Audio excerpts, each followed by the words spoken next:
Kevin, thank you very much, and welcome everyone. Sunday Night Baseball here on ESPN. We're at Minute Maid Park. It is presented by Casamigos Tequila, brought to you by those who drink it. They've been drinking Astro juice for a long time here. The Astros, of course, a couple of World Series every year. It feels like they're playing deep into October, and they plan to do that again. They hope to be joined by, at least in the world of the Rangers with Marcus Semien and company.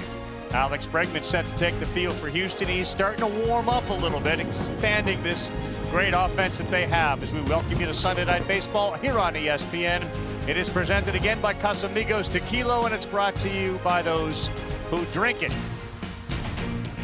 Well, you know where we are. We are in the state of Texas, and everything is bigger here. It is the largest of the 48 contiguous states. You can fit the 15 smallest U.S. states right inside it. You can find Big Tex here deep in the heart of Texas. He's the world's tallest official greeter and cowboy. And if he needs footwear, he goes to San Antonio. That's where the world's largest pair of cowboy boots are located. See how small we look there. Baseball requires food and drink, and here in Texas, there is the house that's made out of beer cans. And the biggest pecan on the planet, residing where else? At the Pecan Museum of Texas. You'd be kind of nuts not to talk about two of the largest managerial figures in our game. Not in sheer size, although the hat on top of Boch's head is bigger than any ball cap in all of baseball. But really the impact these two have had on the game. Dusty. Dusty's the inventor of the high five, producer of fine wines, got a Rolodex the size of Texas. He won a World Series as a player with the Dodgers. He's led 5 different teams to the postseason, finally winning the big one last year here in Houston. And then there's Boch, drinker of that fine wine. 3 World Series with the Giants in 5 years, cementing a larger-than-life legacy before starting over in Arlington. Over 4,000 wins between them. Dusty and Boch lead teams with large payrolls and massive expectations as they both look for the grandest trophy of all, proving once again everything is bigger here in Texas. And a little while ago, I got a chance to speak to both of them. Are you surprised that he has the batting gloves and the bat to do this interview? No, I'm not. No. That's Dusty. I just did an interview with him. He didn't have the gloves or a bat. He comes out with them, though. That's his signature. Yeah. Well, I'm coming out. I mean, I don't feel right if I don't have a bat. It wouldn't look right either. You guys are both sort of number 9 all-time win list as a manager, number 11. You're going to keep climbing. How did that happen? Don't ask me. It's just longevity. That's part of it. You know, having great players. I mean, you can't win without great players. I mean, you know, everybody thinks, oh yeah, he's a great manager, this and that, but it boils down to the players. I think just lucky and blessed. I had a young general manager named Randy Smith took a chance on me. You know, I was a role player and managed the minor leagues. But to Dusty's point, you know, it's the players. It's what you have to be thankful for. And I've been blessed with a lot of good teams. You know, we had our rough years, but, you know, the good years outweigh those, trust me. You both say you love the time away, but it seems like you both love being back here in these uniforms more. Well, to me, I mean, it was hard to replace that feeling of you know, competing like this at this level on a daily basis, and you're not knowing what the outcome's going to be. I mean, that's pretty exciting. You too? Yeah, you know, when you come back, you know, it's not one thing. You just see so many things that you miss. Mine was just getting to spring training, opening day, you know, coming here, you know, talking with Dusty, you know, having our battles, like I said, you know, just walking that clubhouse, the camaraderie and stuff, and then, of course, the game itself. So there's so many things that you realize you miss that sometimes you don't think about when you're out of it, but I'm grateful that here I am doing this again. We'll have more from those two surefire Hall of Famers a little later. Tonight, the 194th meeting between Bochy and Baker. How the West is won. Tonight will maybe help determine that.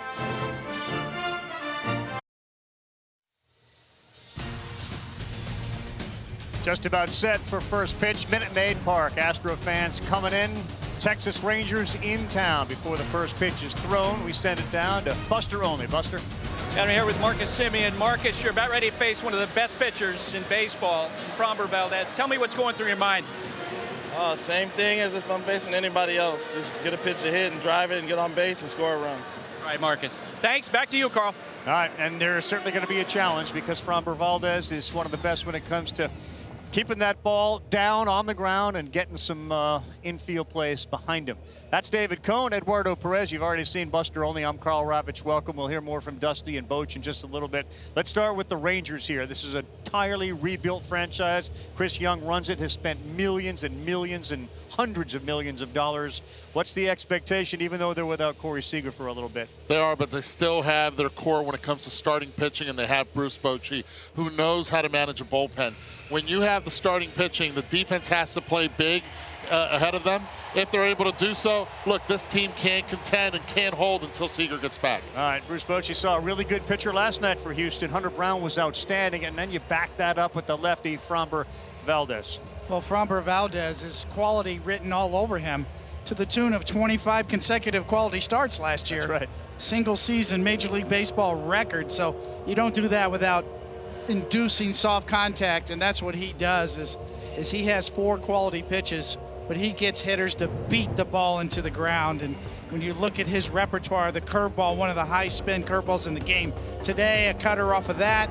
The 2 pitches on the right, the sinker and the changeup, work off of themselves as well. Sort of a mirroring spin effect for both of them, and that leads to that 67% ground ball rate. All right, Eduardo, back to the Rangers. They don't have Seager. Is there anything about the lineup that Bruce Bochy will put out there that indicates we're trying to do something against Valdez? Nathaniel Lowe. Look, one thing that he was able to do last year was hit lefties really well. Hit him at a clip of 330. That's the best in the American League and even in all of Major League Baseball. But most importantly, you mentioned it, Framber Valdez throws that pitch down. This could be a perfect recipe for Nathaniel. And we are just about set for baseball as we take a look at the defense that's going to be catching the baseballs behind Framber. Alex Bregman, of course, is at third base. Jeremy Pena, Gold Glover. Last year, he's at shortstop. Mauricio Dubon, whose bat has been on fire, will be at second base. And Jose Abreu, still getting comfortable here in Houston, will be at first base. Yordan Alvarez back out in left field. Jake Myers is in center. Kyle Tucker is in right field. And Martin Maldonado is the catcher, and he will be wearing a microphone, and we will be communicating with him in the second inning. He was out in the bullpen preparing early for balls in the dirt. His routine is just spectacular. That's why he is so widely respected in the game on how he handles the pitching staff. So here is Semien, traditionally a slow starter, 2 hits on Friday. And in the infield, Dubon shaded up the middle against him, of course, on the right side of second. He hits this one to right field. Tucker is there. 1 pitch, 1 out. Semien retired. And as we talked all about ground ball outs, the first one is a fly ball / line drive. But that could be the strategy, and it's something to keep an eye on. If you try to pull Framber Valdez, if you're a right-handed hitter, you're going to fall yourself in a lot of trouble, a lot of ground balls. You have to be able to hit the ball in the air the other way. That's how you get fly balls against him. Batting second, Ezekiel Duran. He's the shortstop, just a $188. No homers, no RBIs yet to start. Blowing bubbles while he steps into the batter's box. 95 miles an hour, strike 1. Ryan Willis is calling balls and strikes.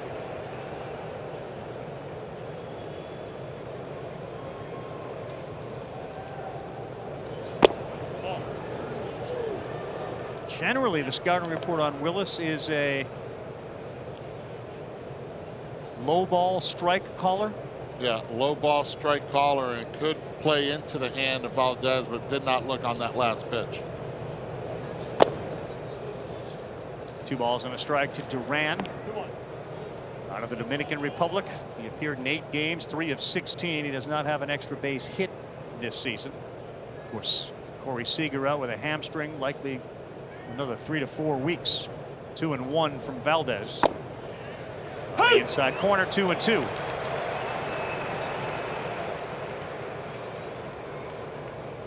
He's got him looking in. You see him shaking his head.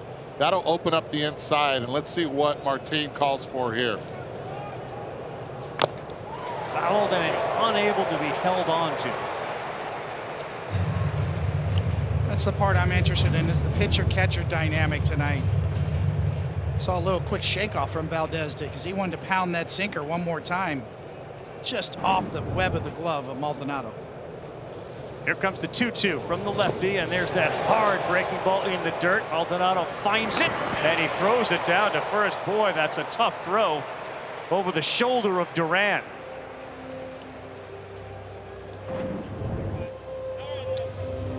Well, high spin curveball down in the dirt works. Maldonado's got to find it. And we see coming right at you, you can see that that just falls off the table. And this is where you like the bigger bags for your catcher. That first baseman's got more room to maneuver down there and get out of the way. No panic from Maldonado behind the plate, and that'll bring up Nathaniel Lowe. Just penalized him right there. It's an 0-1 count. Didn't get into the box and engage with Valdez in that 8-second frame that he's got to be in there and looking back at him. So it's already 0-1. He swings at the first one, and just like that, boy, that's a rough one. 0-2 before you get in there almost. And the number of infractions, violations, way down here in week 3 of the Major League season as we are about to set to get on to week 4. And he holds up there. It's the tough part for the hitters. It doesn't matter what the pitcher's doing. When it hits the 8-second mark on the pitch timer, you better be ready and be looking out there. 1 ball, 2 strikes. 10th pitch for Framber Valdez. See you later time. So he took 2 hacks and he strikes out. Haven't been able to say that in baseball very often. Valdez does his job. The ump cam confirms he swung and missed.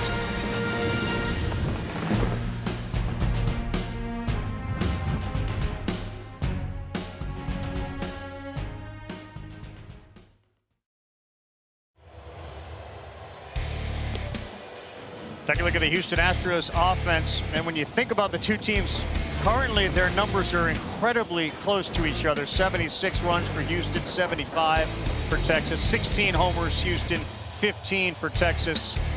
And again, Yordan Alvarez is back. He had what, 7 at-bats, plate appearances in the spring, and he's been raking so far for the Houston Astros in the middle of that lineup. And against a guy here, Andrew Heaney, who has been both great.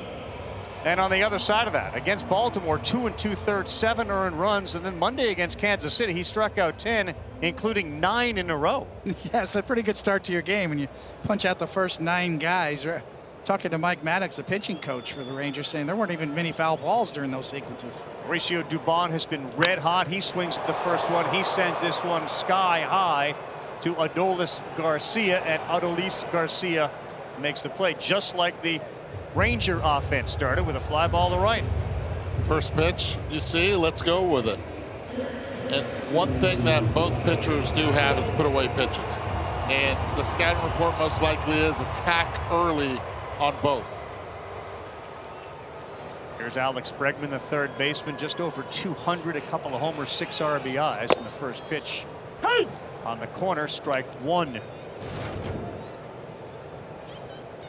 It's an ESPN2 K-Rod night. That's Michael Young, the longtime great Texas Ranger. He's joining Michael Kay and Alex Rodriguez. If you want, you can flip that over on ESPN2.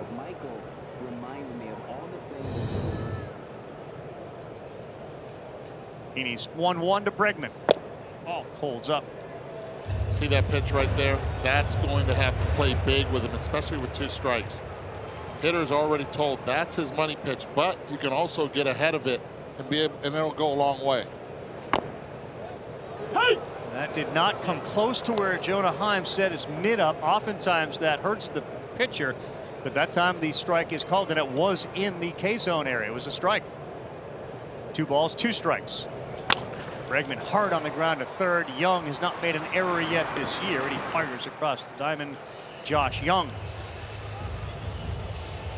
Quickly go around the infield and outfield. Young is the third baseman. Duran's at short. Semien is at second. Nathaniel Lowe is at first.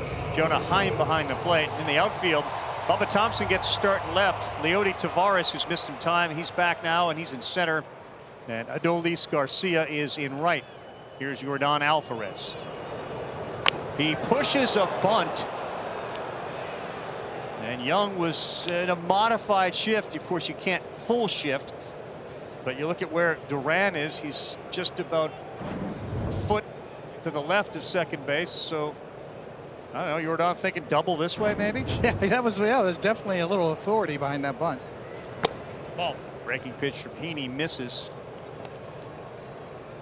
Alvarez has got 20 RBIs in 13 games. Third player in the last 15 years to hit that number in that few a game.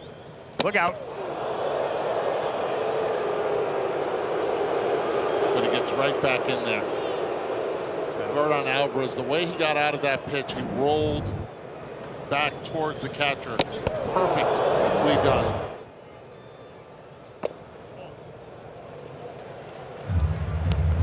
Martin Maldonado, the catcher for the Astros, will wear the microphone on the earpiece. Should be a fascinating look at all that a catcher has to do when he's behind the plate.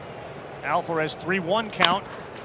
Hits it hard, and he sees one go through the infield. That's where the shift generally would take away a hit, but Alvarez is aboard. No rules right there coming into play, and it all comes down to Jordan Alvarez, even on the pitch up and in. Gets that back leg and then scissor kicks it, clearing the hips, making sure the bat head stays in the zone. Gets himself a 2023 base hit. Now Jose Abreu signed a 3-year deal, and he bats with Alvarez at first and 2 down. Heaney's pitch is in there for a strike. No homers yet for Abreu, 63 at bats. He once went 75 at bats to start a season. That was in 2017. He hit 33 home runs that year too. Yes, he did. Finishing my thought, Eduardo Perez. Like where we're at. Yeah. And good numbers against Andrew Heaney. 4 homers. Semien is shaded just behind second base on the second base side, obviously. And here's the next one. All right, so he's new here. How long does it take Eduardo to get comfortable in a new clubhouse, in spite of the fact it's the most comfortable clubhouse? Like, how long does that take? For him, it was pretty darn quick. I went into West Palm Beach, into their facility in spring training, and that man was comfortable. He wanted to be with the world champions, and it was the only place he wanted to be in. Astros playing again without Jose Altuve, but doing much better. Misses away. Justin Baker said, every day Jose comes into my office, shows me his fingers, his hand, how things are improving. And he also said Michael Brantley is getting closer and closer. He took some swings today. 2 balls, 2 strikes.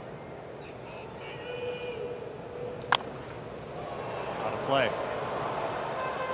And you guys have both seen this in your long careers. A player signs a big deal, comes over, and then he wants to like do everything. Abreu's a pretty savvy veteran presence, but it's human nature to want to impress your new mates. 2-2. False is away. Well, it seems like the Astros have been ahead of the curve for several years now, and offensively and collectively, they put the ball in play. You know, they're not just a power team. They're well-rounded. Abreu fits right in the middle of that order as a run producer. 3 balls, 2 strikes, and here it comes from Heaney, and that is out of play as well. Let me ask you this: Maldonado's going to wear the microphone on the earpiece. Does Valdez know it as a pitcher? If you knew it, would it concern you at all? No, it would not concern me. I think you have to trust that Maldonado knows what he's doing. Yep. I think we've done this enough to where the players understand. We're just trying to give some insight and sort of a backstage pass to the fans on what's really going down here, what these guys really are trying to do to prepare for a game, the pressures that they have during a game. It's a peel the curtain back. Sure. Take a look behind the scenes. And it was Martin who went to Eduardo Perez and said, I'd really have an interest in doing it. We saw it in the All-Star game last year with Nestor Cortez, and this one on the ground to short. Duran will go to first with it, and Abreu is out. All right, folks, look forward to that conversation with that guy, Martin Maldonado, as he is set with a microphone and an earpiece to take the field at the top of the second.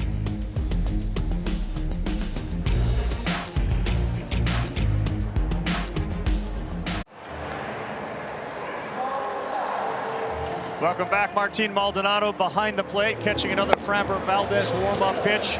All right, Garcia's coming up. What's the game plan? What should we be looking for?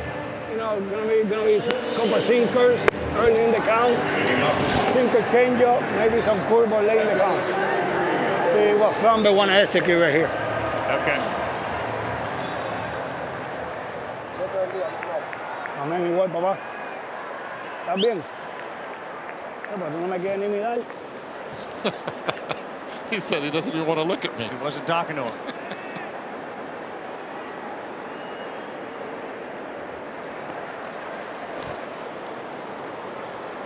Hey! Ground ball to third. Bregman on 2 hops. Fires to first.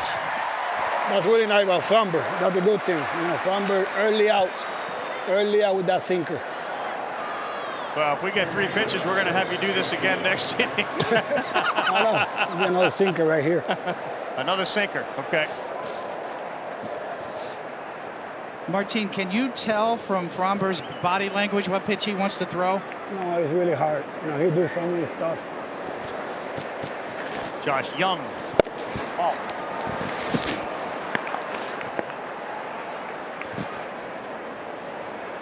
Another sinker right here. This is it. Yeah, he won it. Sinker right here, he said. Bajito, bajito. Right there he says bajito. Bajito means lower, lower. A little too high. You know, danger. That pitch is danger.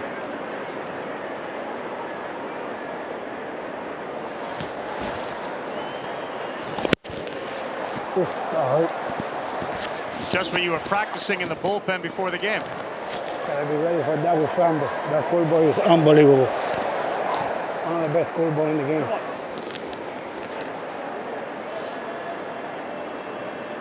Two balls and a strike to Young, who's got 2 homers early this season.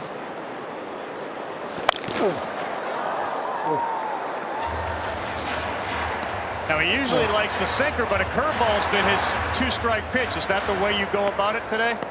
Yeah, you know, probably gonna call that right here. Let me see if we want to. Right here. Oh! Martin, why did you want to do this? You know, there's a lot of young guys out there looking up to me or to any catcher. You know, you have to see what we think in the middle of the game, so I think that's fun. 3-2!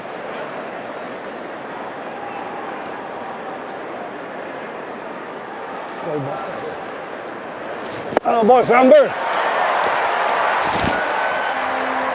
So much trust with that curveball, even on the 3-2 count. He can throw that pitch anytime, man. So you shook your head to get him to shake off, right? Yeah, just a little trick, you know, a little trick we learned back in the days, right, Eduardo? That's a great little sequence there. When a catcher shakes his head to the pitcher, wants him to shake to get into the hitter's head. Jonah Heim next up. First pitch down. Suave, suave. Calma. They're down. Yeah, it was down. Everything hang down. Got that down? Hang down the middle.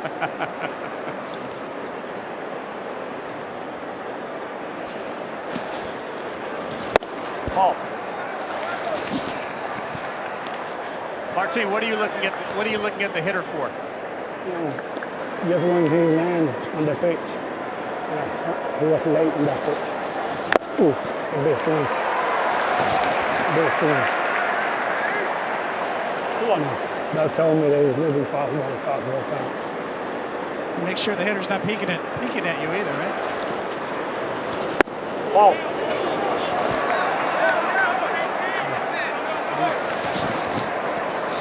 Is Framber an emotional pitcher? It is. Yeah. Look at him laughing. Look at him laughing right now. 3-1. Ooh.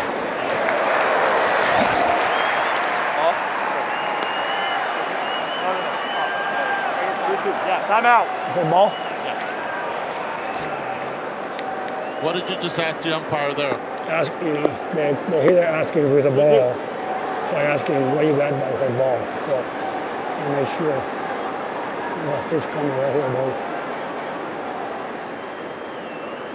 3-2. It's been a curveball. Let's see if he does it again. Ooh, No, fastball, and that one is about faced. Get them. Oh, boy. High off the wall. Into second base. Here's the throw. Sliding in safe. And a double for Jonah Heim.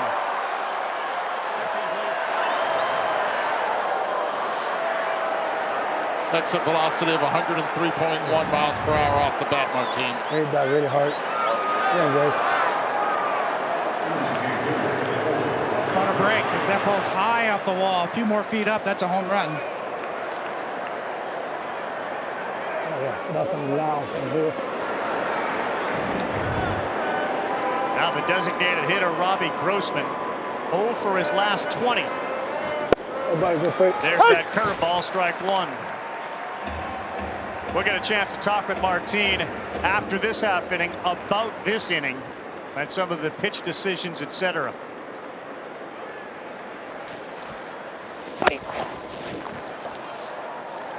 Nice spot. Martin, when did you start dropping to a knee as a catcher, and why? Jose Molina taught me that. Jose, I think helped me out to stay, into my legs a little bit more, especially with Framber with that sinker. Jose Molina, of course, the rich tradition of catchers from the Puerto Rican community. That one is fouled straight back, and he's ahead now. Martin, how do you get Framber to get the ball down when his sinker's up? Something I gotta talk to him after this battle if he doesn't get him out.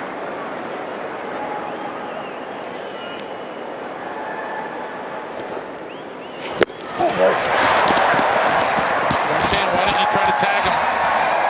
Faster than me. Good answer. That was easy. Good answer. They'll strand a runner at second after a Heim double. We'll talk with Martin Maldonado about that experience. He and Franco Valdez work around the guy at second base.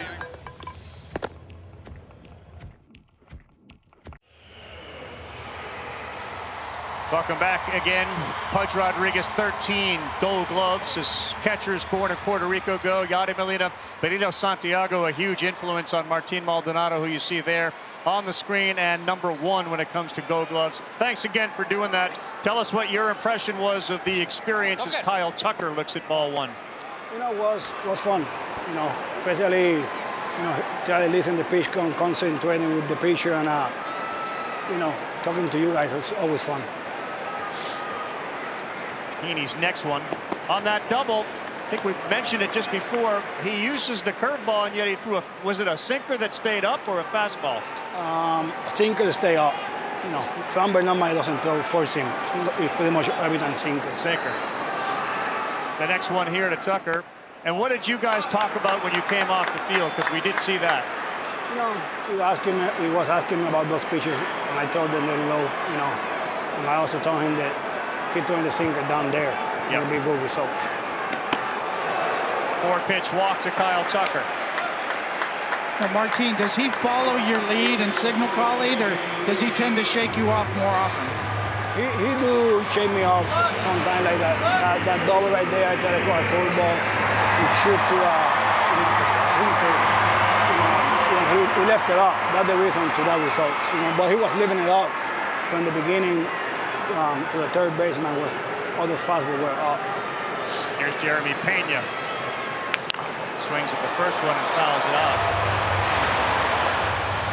Nobody better to answer the question about the pace of game and pitch clocks, etc. How have you found it to be? I kind of like it, but I think the 15 seconds with nobody on is a little bit too quick. I think it's somewhere that we can add a little bit of 17 to 20 seconds, just give it more time between, between at bats or between swings. So you're talking as a hitter versus being a catcher catching a pitcher. Yeah, even I think they both a little bit too quick. Yeah. The 15 seconds, I think a little bit too quick, both sides.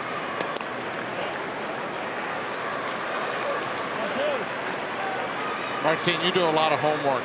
it's not just watching video. You look at a lot of charts and everything. How much fun do you have doing that work? I really enjoy it, Eduardo.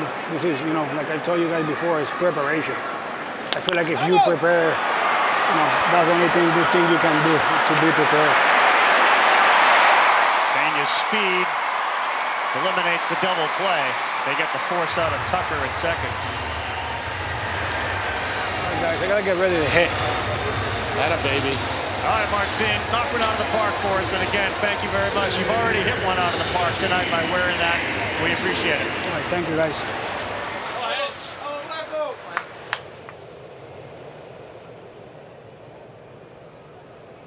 The microphone will come off. Sound is affected, obviously, because of the ambient sound. It was very loud. I mean, you could tell when you're in the ballpark like he is down there how loud it is. Like I just hit the noise canceller on the airplane. Thought it was at a golf match all of a sudden. This is David Hensley. He's the DH tonight. In there for a strike. All right, Coney, you're a pitcher. What'd you learn from the way Maldonado handled Valdez? Well, one thing he knows is when to blame the pitcher, because he shook him off, right? For the double. I wanted to get him to throw a curveball. It's a smart catcher, right? You know, that's the interesting part for me. It always is. It's like a dance, the pitcher-catcher relationship. He has to be a psychiatrist to deal with all the different personalities. Yeah. Framber Valdez, very emotional on the mound. We saw him laughing on one pitch out there. Martin actually pointed us to look at Framber out there laughing because he thought the pitch was missed. You know, the pitch that was in the strike zone called the ball.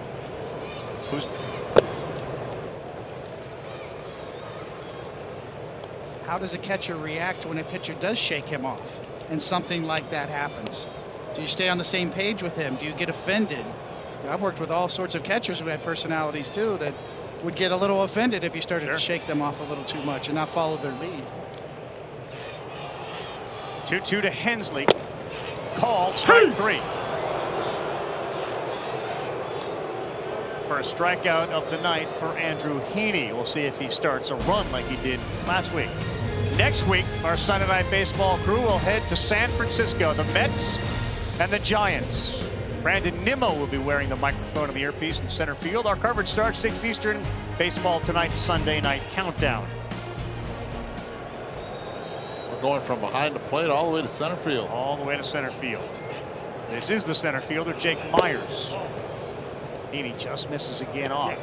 And Martin was one of those catchers that used to visit the mound a lot. Major League Baseball started counting the amount of times that catchers could go to the mound, but he always wanted to communicate and make sure that pitcher and catcher were on the same page.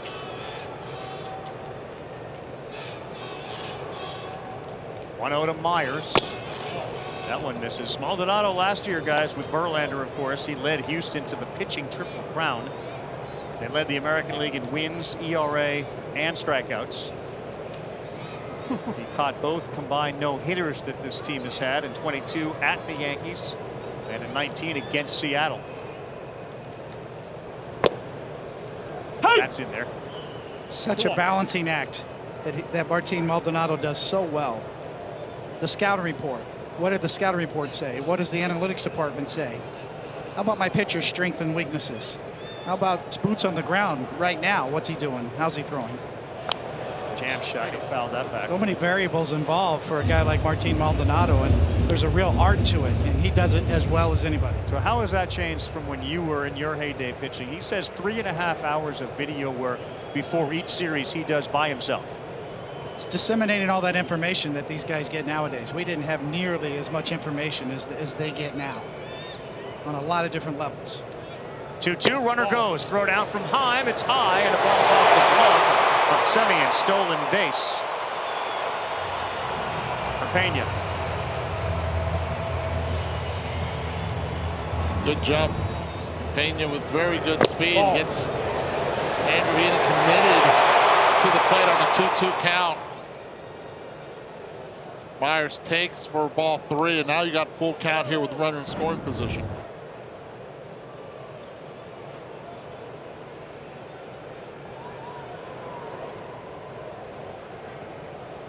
Three-2 to the center fielder. Stays alive as he ticks that.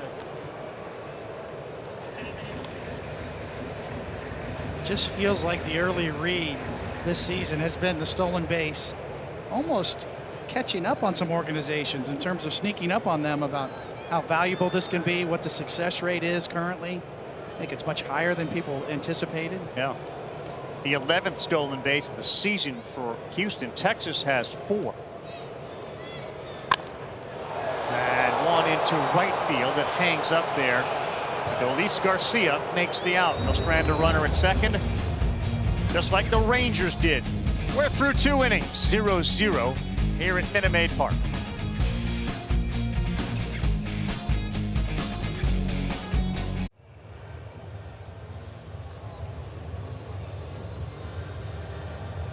We're back. Framber Valdez set to throw. Before that, just a couple of seconds ago, Buster caught up with Dusty. Back here in Houston with Astros manager Dusty Baker. We were just hearing from Martin Maldonado. Describe the type of leader that he is. Well, you know, he's the type of leader that leads all the Latin guys and all the American guys. I mean, this guy is a vocal guy. He knows what to say, when to say it, and the guys follow him. And you know, he's not afraid to, take charge of the situation. That's what real leaders do. Yordan Alvarez, a hit in his first plate appearance. This is someone who had only 7 at-bats in spring training. He's come out 20 RBI in his first 13 games. How did that happen? Well, I tell you, he has a very simple stroke. He has a very short stroke for such a big man. And he uses the whole field. And, his stroke is such that, he can duplicate it in a very short period of time. I mean, this is the most amazing thing that I've seen in a long time, because I tried to do that a couple times. No spring training. It took me forever to get my stroke. Dusty, love your sunglasses. Carl, back to you. All right, thank you. Yes, thank you, Buster. Love those sunglasses. The handout, last couple of nights, it was a Framber Valdez related item, as this one is pulled to third, and Bregman throws across, and he gets a speedy Leody Tavares. So 5-3 to start. Valdez, not a shocker, but a ground ball out. So I don't wear glasses. I can't see right now. You do. Are you able to see anything? No. These match my shirt, though, doesn't it? It's pretty good. You could easily roll right to a beach as soon as this game is over. This is Weekend at Bernie's right here. Turn the music off. Coney will rejoin us in the 7th. You've seen Weekend at Bernie's, or you acted in it. I've lived Weekend at Bernie's.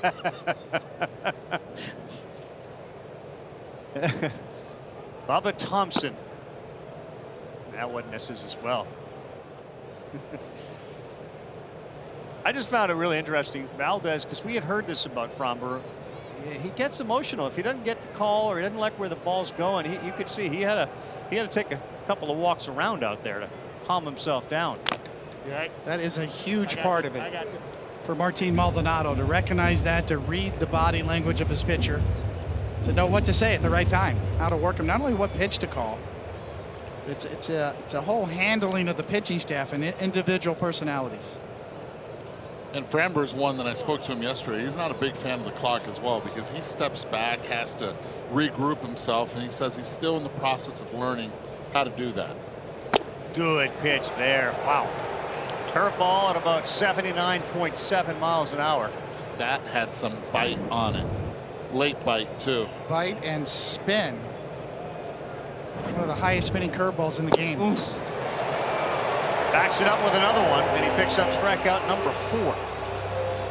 Now, the hardest part about being able to hit this type of curveball right here with this unbelievable drop, watch the bat path.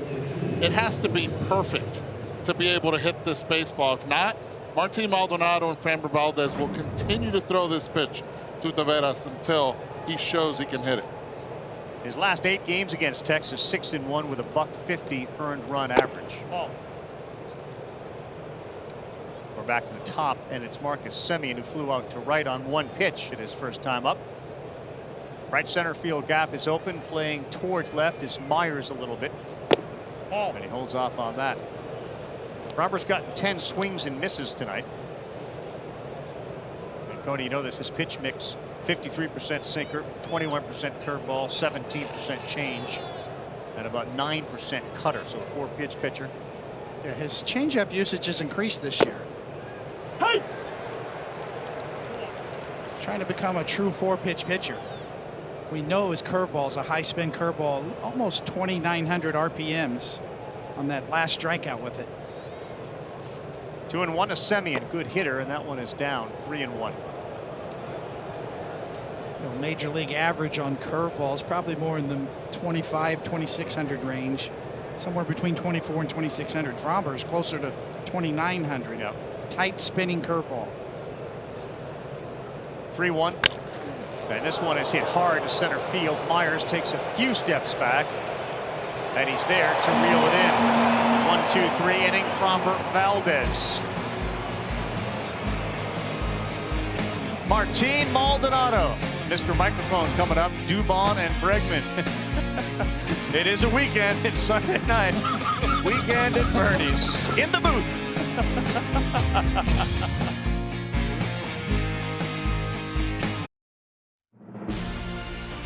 Sunday Night Baseball is presented by Casamigos Tequila, brought to you by those who drink it.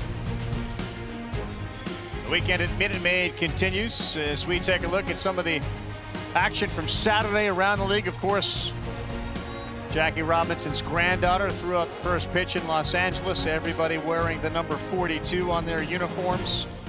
As significant a day during the regular season as there is in Major League Baseball. Jackie Robinson Day yesterday.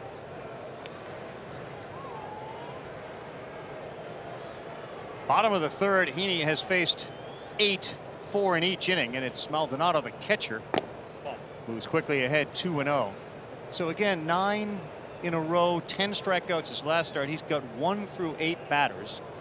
Does that mean he's not as sharp as he was? Is it a different guy, or is this just a different approach that he's getting guys out with? Well, his strength has always been his deception. And he's sort of a unicorn in terms of his release point and also his delivery, the way he coils and hides the ball and throws across his body, combined with his lower release point that allows him to kind of upshoot the ball and get a running action on his fastball. 2 balls, 1 strike. Maldonado foul tipped. Hasn't had a swing and a miss. Timeout? Yeah, timeout. And I mean, he delivers the ball from such a low angle. As a hitter, when you see it, you just think it's going to be right there. It stays right down the middle, and it does not have drop, but it does have drop, just not as much as you're used to. That's why that 92 miles an hour plays up, plays bigger. And certain days, you know, when you're feeling a little better, your release point, it plays a big role in that deception. But also some days the ball jumps a little more, has a little more life on it. 3-2 to the 9-hole hitter, and he walks the number 9 hitter, Martin Maldonado. So we'll go to the top of the order with a runner on first.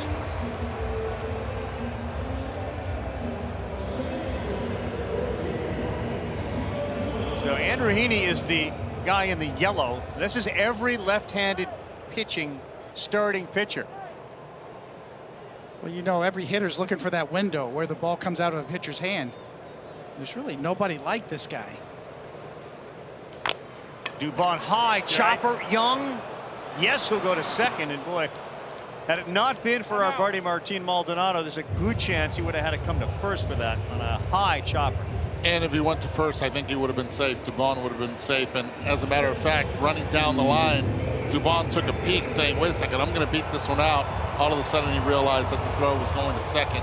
But you look at the release points and where he's at, and you see J.P. Sears and Alex Wood ahead of them as far as having a low release point. But this guy consistently gives you that area of looking up late in the counts, and that's where he can get a strikeout. Take in consideration Framber Valdez, 6.1 feet in release point. This man right here, 5.1. That's a big difference. That StatCast information powered by Google Cloud. Want to note to Bregman. Hey! Ooh, he gets the call, and K-Zone certainly wouldn't agree with that. A little bit above the zone. Bregman wasn't offering at it. Nor did he look behind to see Ryan Wills and say, was that high? See that a lot.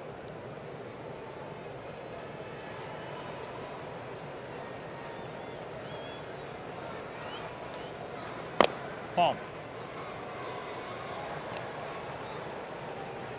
Bregman's always also been one of the best hitters at making pitchers get the ball in the strike zone. get good pitches to hit. His chase rate is amongst the best in baseball. Rounded out to third his first time up. 2 balls and a strike to Bregman. Oh. Again, he misses away, and that is just what Alex Bregman will force you to do. He can eyeball some pitches with the best of them, and you want to know how you start hitting better is you get better pitches to hit. That's a good place to start. 2 homers on the season for Bregman, 6 runs batted in. 3-1 count, runner goes. This one smoked to center field, going back to Tavares. He'll be there to make the play, and now retreating to first is Dubon. 3-1, and he hammered it over 100 miles an hour.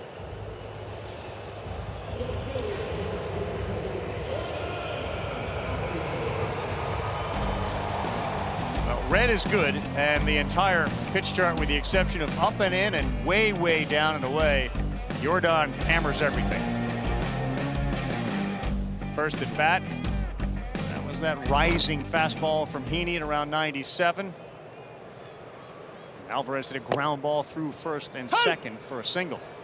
And that's where he wants to be, right? Keep the ball on the field. It doesn't matter if he gets a base hit. He'll give him the base hit. He just doesn't want to give him that slug. Simply one of the best hitters in all of baseball, maybe the best left-handed hitter in all of baseball, Alvarez. 1-1. Well, it's always been up and away, or up and in and down and away. You know, it's a lot of times it's hard in or soft away, but his cold zones are out of the strike zone. Yeah. So even up and in is still a hot zone for him, or even down and away is still a hot zone for him within the box. So the only place to pitch him is out of the strike zone and hope he changes, or chases rather.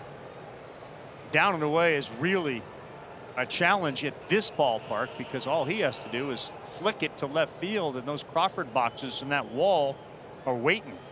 He had the big hit last night. Broke it open. Pulls this one down the line. It's caught by the ball boy out there in foul territory.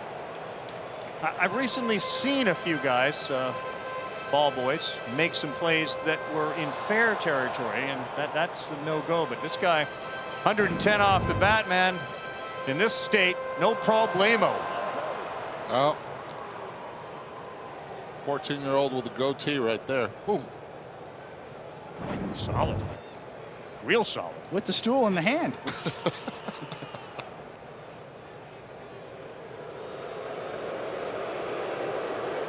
So that is the second disengagement, which means he cannot throw over, and if he does and he doesn't get I throw over a runner, and this is a lot of times green light for the base stealer. No, instead he had him leaning backwards, and Alvarez punched out on a high strike call, and Heaney picks up the strikeout of Alvarez, his second of the night. That's an inning ender, and it leaves Alvarez at the plate wondering what just happened.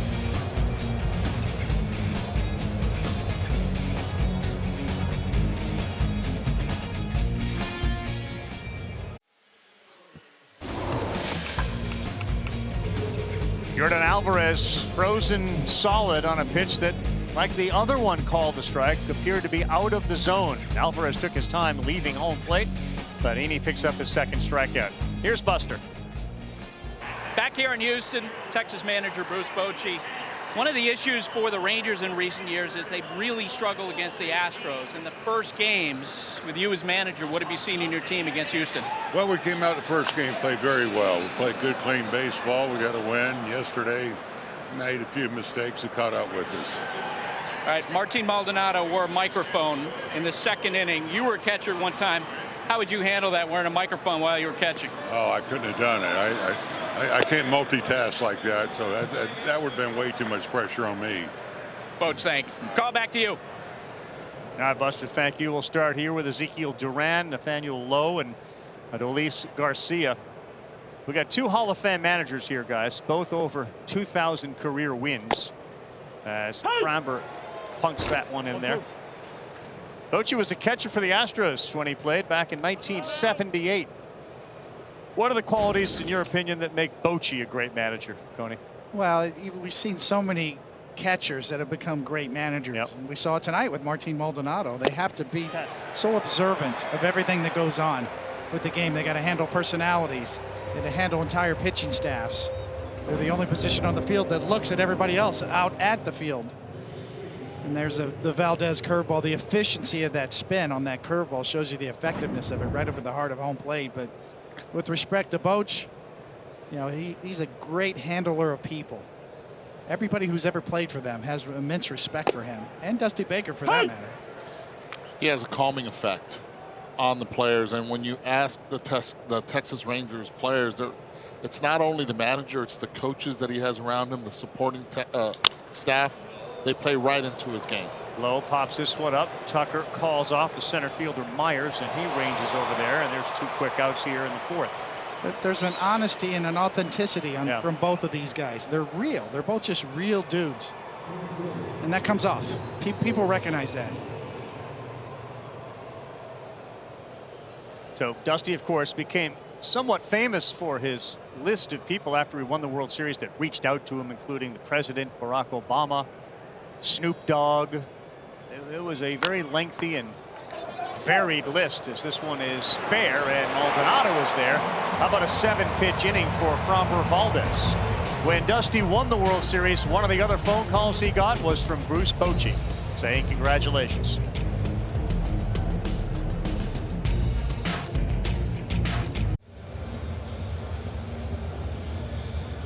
0-0 is Texas and the Astros. Time for Planning Ahead. It's brought to you by Voya Financial. It's all about building a pitching staff. One basically grew their own, homegrown, and the other one all out and spent a lot of money. DeGrom, Eovaldi, Martin Perez, John Gray, Andrew Heaney all came by a free agency. Where the Astros, and we saw Dana Brown tonight, who of course is now in charge of running the Astros, but Valdez, Javier, Urquidy, Garcia, and Hunter Brown, all homegrown talent. And he pours that in there for a strike. So we're getting a high strike and a low strike right now for Andrew Heaney, ahead 0-2 on Jose Abreu. Yeah, this is where he elevates now, traditionally, with the fastball. And he did, and he chased one that was clearly out of the zone. How much talking goes on amongst hitters after those strikes are called against Alvarez to say, look, you got to be chasing that one now because it's a strike? Oh, there's a lot of talk, but you still have to stay within your game. There's a lot of veteran hitters in this Astro lineup. 0-2, this one to right center field, but the big ballpark out there will hold it, and Abreu is retired for the second time tonight. One of the things that you cannot allow as a coach is that your players now not only are trying to hit the pitcher, but they start getting focused on the umpire behind the plate. They still have to stay within their game, and that job belongs to Alex Cintrone and Snicker, both who are in charge of the hitting here for the Astros.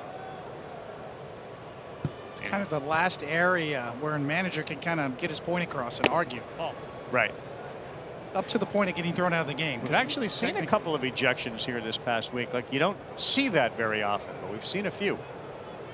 Rocco Baldelli got tossed out at Yankee Stadium after the Domingo Germán sticky finger situation, as Tucker sees that called strike one. Bochy was thrown out of here.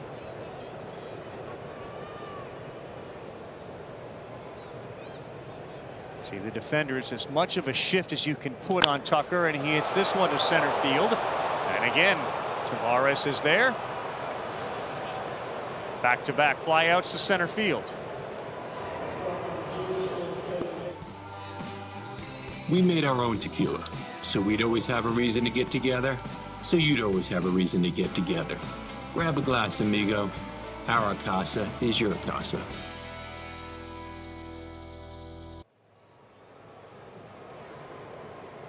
Jeremy Pena. Pretty good mix from Heaney as far as how he's gotten guys out. Ground balls, fly balls, a couple of strikeouts. And you can kind of feel he's settling in. Oh, a lot of fastballs up. I'm good. Yeah. Carl, you were asking about the information Alvarez, was hearing from his teammates about that pitch. Actually, when he was walking in from the outfield, some teammates were indicating, yeah, that pitch was high, and he kind of nodded, but you could tell emotionally he was kind of moving on. Like, okay, I got it. Yep. Takes a lot of maturity to do that at his age. That's why he's so special. 0-2 to Pena. That's way high.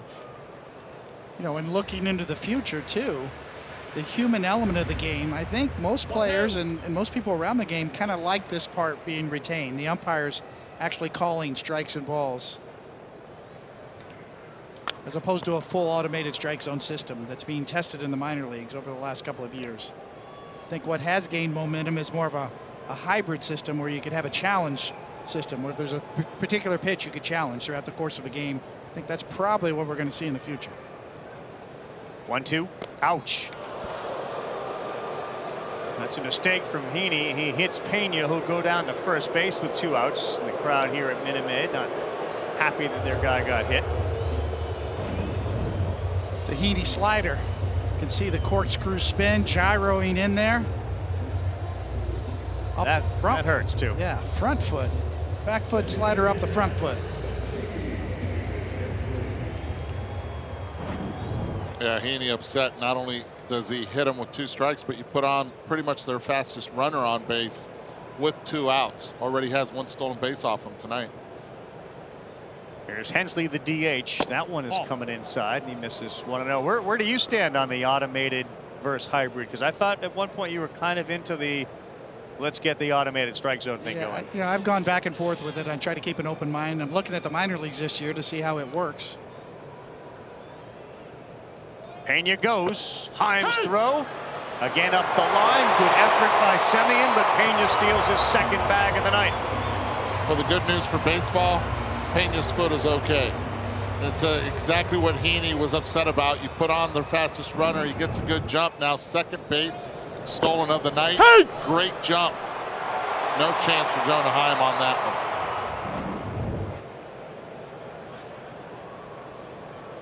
Big spot for Hensley. He goes again, and he steals 3rd without a throw.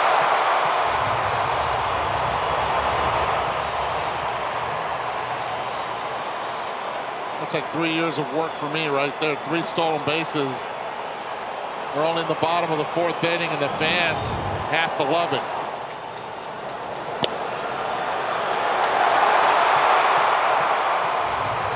I think there's a little part of Pena that says, you're going to hit me in my foot. I'll show you what my feet can do. Yeah, especially on the first pitch. I mean, it took him 2 pitches to get to 3rd base. He's no challenge even at 3rd. Yeah, he clearly stole that one off Heaney. 2-2.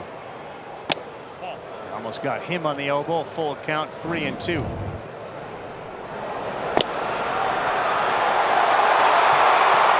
Good job by Heim holding it, Sure not throwing.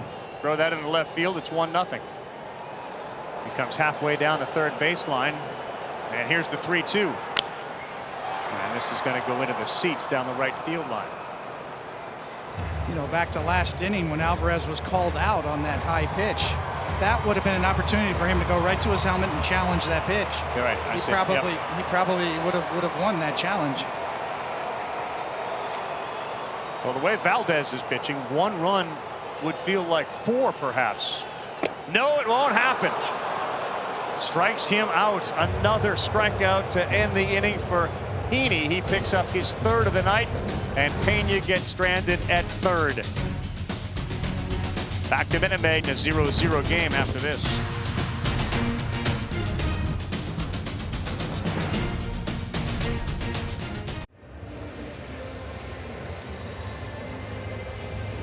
Rangers begin the night 8-6. The Astros at 7-8. Tampa Bay, the Rays came into today with a +65 run differential. That's how dominant they've been, and they were great again today. Texas has a +12 run differential. The Astros are at +15 and trying to get to 500. They'd love to get to that 500 mark, stay there until they can get Altuve back and feel a little bit more comfortable with their offense, which they know at some point is really going to click. Here's Young to start things off for the Rangers in the 5th inning. This is one guy that Framber Valdez has to be careful with. Both home runs to right center field, has the power. You're going to elevate Framber, that's where you want to go with it. 2 balls, no strikes to Young, who was the 8th overall pick back in 2019. Of course, he was a terrific collegiate player at Texas Tech. Got a hit in his last 4 games and 10 of his last 12. How about that draft?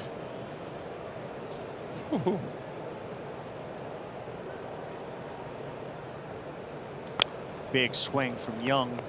He's a high school football quarterback here in the state of Texas. Told us last time we did the Rangers game, my team stunk. I was down 56-0 before I got the ball.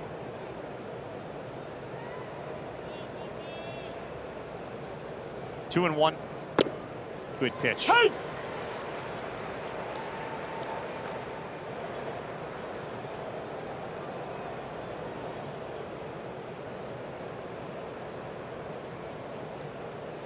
No.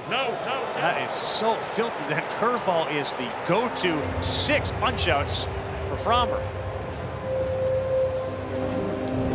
Well, the thing about this curveball that makes it so good is he can throw it for a strike and he can miss with it. And this one looks like it's right down the middle, and it breaks over the heart of the plate down in the dirt. And on the spin, 2779 RPMs. That's 13% more than average. The 9 inches more drop than the average major league curveball as well. Ball 1 to Jonah Heim. Our buddy Sarah Lang's working tonight as our researcher. This is a great note for one of our colleagues, Chris Burke. Pena is the first Astro with 3 steals in the first 4 innings of a game since Berkey did it. I don't want to date him or us, but June 29th of 2005. Whew. Date him. Berkey, Kyle Peterson, the entire college baseball crew do such a phenomenal job. They are great. When you guys did the draft, well, you guys just did yeoman's work all draft long. I mean, they knew everything about everybody. Yeah. It's a terrific crew, and they know the college game inside and out. 2 and 1. 3 and 1. Eduardo too. Even when Eduardo didn't know anything about the guy, he faked it. It sounded good, didn't it? Does anybody do that better? It looked good.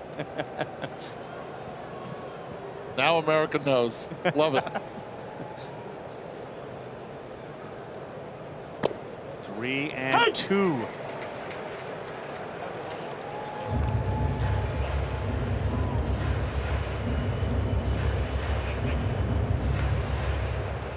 What do you think? Curveball here? I mean, well, it's going so well for him.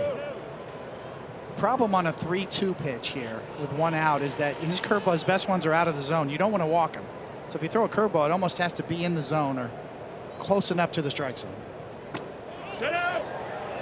No swing. He did throw the curveball. Remember the last time while Maldonado had the microphone on, the double came off the sinker that didn't sink. That's a heck of a take. That's the problem with a 3-2 curveball. Is, you know, if you miss with it, it's a walk. Suit up this season at MLBshop.com, the largest selection of authentic caps, t-shirts, collectibles, and more. Gear up with your favorite team at MLBshop.com.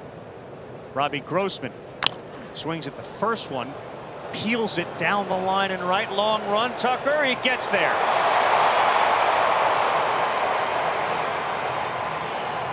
That hung up there for a long time, and if anybody's going to track it down, Kyle Tucker's going to do that. Reminded a lot of Astro fans of the last out last year, where Tucker went to his left to make it and give them a world championship. It's just a really good all-around baseball player right there. Does everything well. Defense, running the bases, obviously good hit tool as well. Leody Taveras, ball 1. Remember last at bat with Taveras, it was more of a curveball back-to-back with it because the way his bat path is designed, really hard to square up with the number 2. Misses down on a fake bunt. Taveras came off the IL with an oblique strain on Wednesday, and he's been 1 for now 12 since he came back. 5 strikeouts.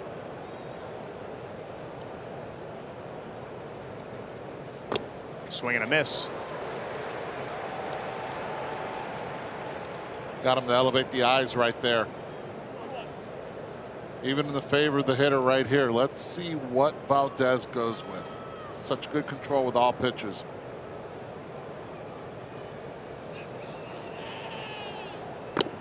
Gets the call, 96. Oh, still on one leg. You see that? I did. Heck of a balance. Sticking the landing. Now he'll try for his 7th strikeout.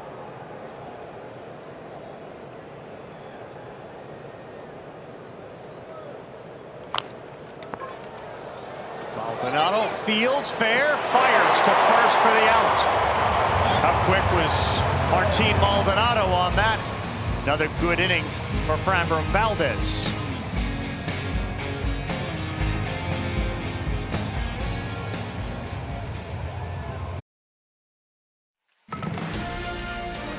Welcome back, everyone. And Sunday Night Baseball, Martin Maldonado made sure that ball didn't go foul, and he threw out Tavares at first base. Andrew Heaney back on the bump, and the first pitch to Jake Myers misses away. You know, Buster, last year we were here, right? Christian Vasquez gets traded to Houston. There was all sorts of talk about who they might acquire, and yet they stuck with Maldonado, and clearly it's a decision they do not regret. No, they had a deal arranged for Wilson Contreras of the Cubs. The thought was maybe they would upgrade the offense, but Dusty Baker was a strong internal advocate for keeping Maldonado as the regular catcher. And the fact that he had a relationship with Christian Vasquez, and Vasquez came over here knowing that he was going to be essentially a backup, they were very comfortable with that. Look, his reputation as a teammate is outstanding. I talked with Garrett Cole, the Yankees, yesterday, and he mentioned that as far as he's concerned, Maldonado, one of the favorite teammates he's ever had. You can see why. Here are the no-hitters that he caught. 19 against the Mariners, a combined no-hitter, and then against the Yankees. Were you there for that game? I was. Yeah. Martin Maldonado has caught 2 combined no-hitters, and here he is now. And he looks at a strike at the top of the zone. The overall depth of the Houston Astros pitching staff over the last several years, for that matter, has been better than anybody else by a long shot. The other unique part about this guy, Maldonado, was he was drafted as a 21-year-old. Generally, Latin American players, Eduardo, they're like 16 years old. So he was an older guy coming out, and there was a couple of teams that looked at him, and it wasn't the age per se. They had some concerns about other parts, but Maldonado, Framber, Valdez, older guys. Valdez in particular, elbow concerns. Look at what he's done. Maldonado's gone. Yeah, his job is essentially keep it close and let the rest of the big boys do their job. Anything you can do offensively, that helps us. Sometimes he'll even lay one down against a defense where they're playing back just to move the runner over and try to move a runner 90 feet. Back to the top, Dubon, who's been red hot. 0 for 2, 0 for 1 with a fielder's choice tonight. Secret for Dubon, a couple of weeks ago we did the Astros game, and Dusty said, I got a real good defensive second baseman and a real good offensive second baseman. I'd love to see my defensive second baseman, Dubon, do better offensively, and he's done that. Came in hitting .356 tonight. And Dusty made the point, look, he's keeping the ball. This is not something you would generally hear in baseball, but out of the air. He's hitting it on the ground now with no shift. He's seeing balls get through. He's seeing line drives drop. Taking advantage of the opportunity that Altuve's injury has given him.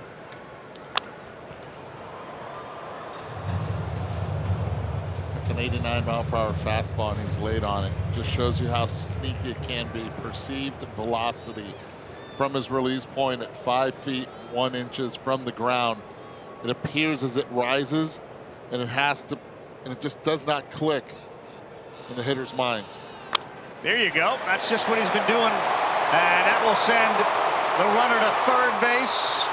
He'll head to second. He slides in. Safe with a swing tag. Good hustle by Mauricio Dubon, and the Astros are in business second and third. It's a heck of a base running by Dubon as well. Close at second, but he saw the trajectory of the throw. He knew it was going to miss the cutoff, and he took a gamble, and it paid off for the Astros. It looks like they're going to take a look at it on replay as Laz Diaz makes the call right there. Not once, not twice, but 3 times.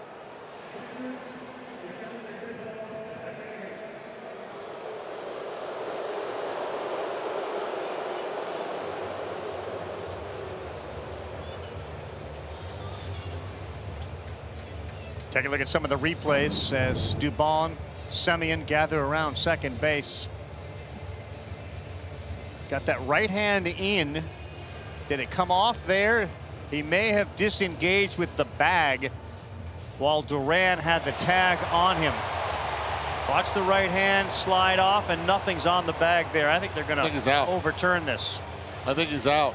If he would have slid in and not tried to do the swim tag, the freestyle, and just go straight in with the left hand, I think he would have been safe and he would have stayed connected to the big bag. But right there, he did not. Yeah, he's disengaged from the bag, and he's going to be called out. Give a lot of credit to Marcus Semien for staying with the play, the tag. A lot of infielders. The call's been overturned. The runner is out. Texas retains their challenge. And the crowd here saw it on the huge screen, and they saw that right hand get in there and figured safe. But it did come off, and Bruce Bochy and his staff make the right call. Well, Duran did a good job there because he was the cutoff guy on the play at third base, got back to second base to get that throw and make the tag. Yeah, I said Semien, you're right, it's Duran. Yep. It's a great job by Duran there to multitask and get back to the bag. Semien was out in right field trying to field the original hit. Now Bregman, runner at third, trying to break this 0-0 game. First pitch sails high. And on Dubon's part, you got to be sure there. You had a runner in scoring position with less than 2 outs at third base. Aggressive play.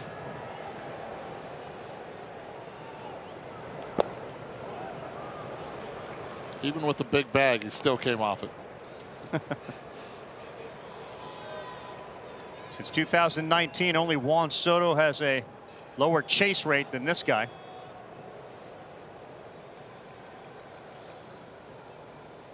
And Bregman skies one. It should be easy for Adolis Garcia, and it is.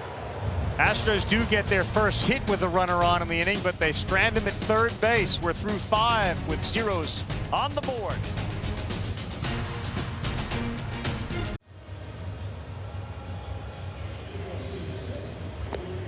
Sunday Night Crew, Carl Ravitch, David Cohn, Eduardo Perez, Buster Olney, and this has been the Astros division.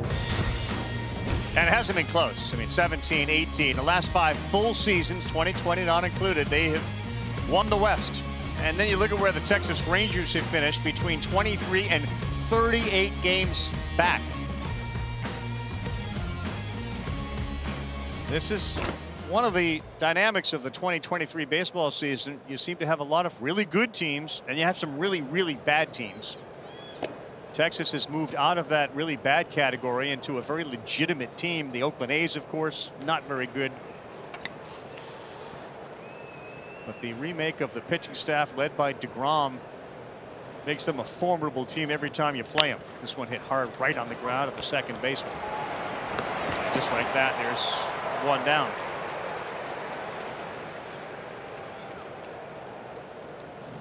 All right, boys, here's what the Caesar Sportsbook says. Astros, the favorite, then the Mariners, Angels ahead of the Rangers, and the A's. Wow. Plus 30,000. Get Mulder Zito, get Mulder Zito back there. Hudson be inclined to take that chance. Maybe Reggie, maybe just the all-time Joe Rudy, Sal Bando, get the all-time great A's teams together. Could they knock off these Astros? A blend. Not till they catch the possum up in the broadcast booth. Get rid of that little rascal. Can't even use the broadcast booth there. You're afraid of a possum? The visitor side. The visitor side. Oh, man. Yeah, what's up with the possums in the press box? Come on. Playing possum. I think right now the Houston Astros are just that much better. And I mean, yes, they don't have Jose Altuve right now and Brantley, but when those two come back, it's hard to look at a lineup in the West the same way as one would look at the Astros. There's a couple of things there. The division's much stronger. Kellenick with the Mariners really coming on. All of a sudden, fire. Yep. That Mariners outfield looks lethal. That's the one aspect about baseball players. They draft them so young. You never know when they're going to fully develop. Bregman on a hard shot from Semien is there. But yes, Jared Kellenick looks like he has arrived. Luis Castillo is a monster on the mound. Another great game today. He had a perfect game going into the 7th inning today. Watch out for the Mariners. And the other caveat to this whole thing is a more balanced schedule this year, so they won't be beating up on each other in the division as in years past. So that's an interesting follow too, is everybody's going to play everybody now. 70 pitches with 2 outs in the 6th inning. Framber Valdez has been very efficient, and it's going to be 71 to get through 6. 1, 2, 3 innings, 7 pitches in that one, and that's right. Alvarez, Abreu, Tucker. Middle of the order coming up when we come back.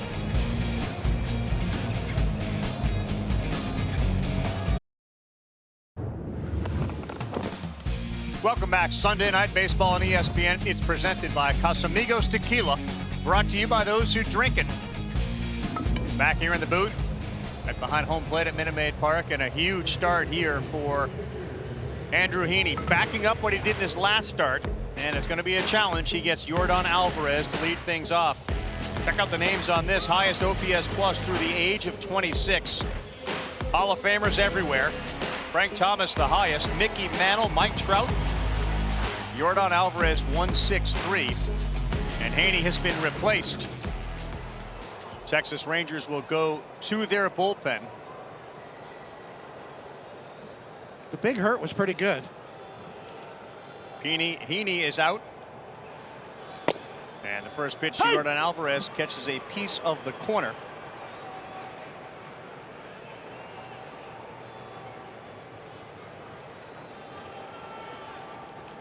Brock Burke's second pitch. Got him to swing. 0-2. Analytics there. Heaney got through 5. Not going to see Alvarez for the 3rd time. Lefty on left. You mentioned it, Eddie. He's as good a left-handed hitter against left-handed pitching as there is in baseball, even though they went to a lefty. Really has been. And Yordan Alvarez, I've always taken a look at and observed, especially this year. This will be the 9th time he comes up to the plate leading off an inning. And he's 0 for 7 with a walk. 1-2. He's 0-2 count right now, but running from left field back in the middle of a game, a guy that didn't really have any spring training. I wonder how much legs he has in with the limited amount of time between innings to get to the plate. He already asked for time, 0-2, so he doesn't have that in his back pocket anymore. Burke features a fastball, slider, changeup. And he's worked the count 2-2. Yes. He strikes him out.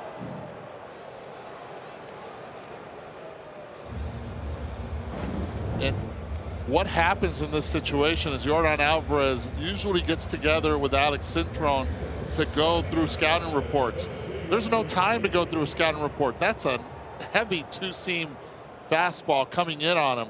And with the wrist injury that he had, that he was playing it slowly during spring training to get back healthy, I hope he's okay after that check swing. Yeah, that was a great pitch to finish off a tough hitter. Excellent point.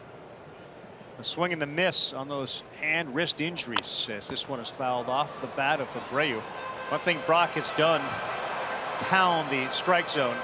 About 71% of his pitches this year have been for strikes, the highest strike percentage among all Rangers. He's given up 6 hits, including a homer, but the other 5 are all singles. Good move by Bochy to get Burke in this game at this point. Heaney had 88 pitches. 2-1. Why wait till he gets somebody on base in order to bring in a reliever? The reliever gets the fresh inning. Kind of a new school move from an old school manager. On the ground, to shortstop. Duran got him. And there were 2 down. The thing that the old school manager did say when I asked him earlier about the differences in the game, did you outfox, you know, Dusty or whatnot? Did you ever have to manage against the manager? He just said the game has changed. You can't really switch the pitchers. They got to face 3 hitters. And the American League is so different than the National League used to be. Now there's a DH. So all the stuff that the characteristics that each manager used to have, they've been muted a little bit. Yeah, there's more relievers now. It's all about bullpen management. Bochy's always had a good feel for the game. You know, I love this move. The right move at the right time. Kyle Tucker. High chopper backing up Duran. And a good job by the bullpen. And yes, Dusty, if there's one strength he knows that Bochy has, it is how to manage a bullpen. Brock Burke gets it done.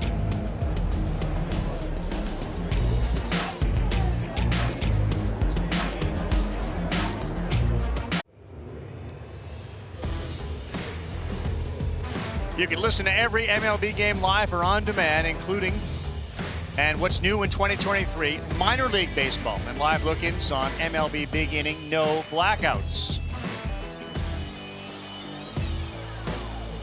Tampa Bay Rays today, they knocked off the Blue Jays, where Nathaniel Lowe's brother did a good job. Wendy says, can we get 2 claps?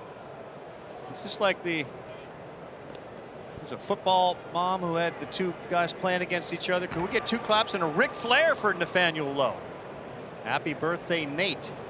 Yeah, and this story right here was in 2021 when the broadcast called him actually Nate Lowe. Nope. And mom's like, nope, that's not working. We don't do that. Nathaniel, and it reminds me a lot of my mom actually when I was at Florida State and we went to play University of Miami, and they said now batting Eddie Perez, and here comes my mom, purse and all, waiting for me after I struck out to say it's Eduardo, not Eddie. Get it straight. Oh. Nathaniel looks at one down from Framber Valdez. Mom's rule, that's for sure.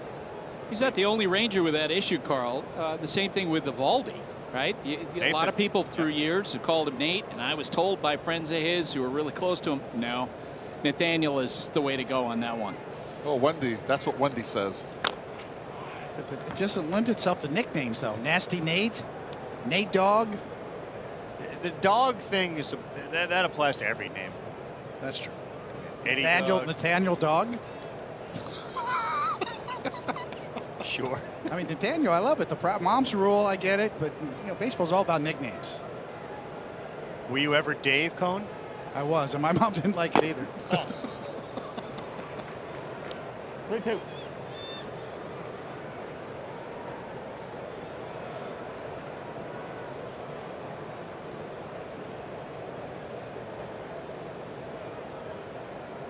Three balls, 2 strikes. Valdez trying to keep the leadoff man off, and that ball is yanked down the line. Fair ball. Nathaniel into second base with a double. And a great start to the inning for the Texas Rangers here in the 7th. How about Nathaniel running around first base? I think he was looking at the ball the entire time, that he almost tripped around first, snuck up on him. But last year, against lefties, he hits .330. He's a low ball hitter. Guess who's a low ball pitcher? Framber Valdez, and he's able to get a double and lead off this inning. Well, you know your swing is right, and that's what Eduardo's talking about right there. Almost twisted his ankle. If you can keep that curveball fair like that with your swing and stay through it. He's hitting 11 straight, and a big spot now for Adolis Garcia. Yesterday, Adolis came up to the plate during batting practice and swung left-handed in the first round. And it's a pretty swing. Hey! Bruce Bochy came up to me and said, hey, watch this guy swing left-hand. He's going to hit 2 in the seats. The next 2 swings, rollovers to second base. 14 RBIs, leads the team, 6th best in the American League for Garcia. 1-1. Ball. Off speed, just missed. Well, one thing's for sure, he looks good in a uniform. He's on that all uniform squad. This Put guy together. is definitely strong. He's charging in from right field and you're going out. They had a situation last night. Semien, a ball in that Bermuda Triangle. He looked at Garcia and he peeled off. He kind of pointed to himself like, I probably should have got that, but I don't need to get run over by a truck.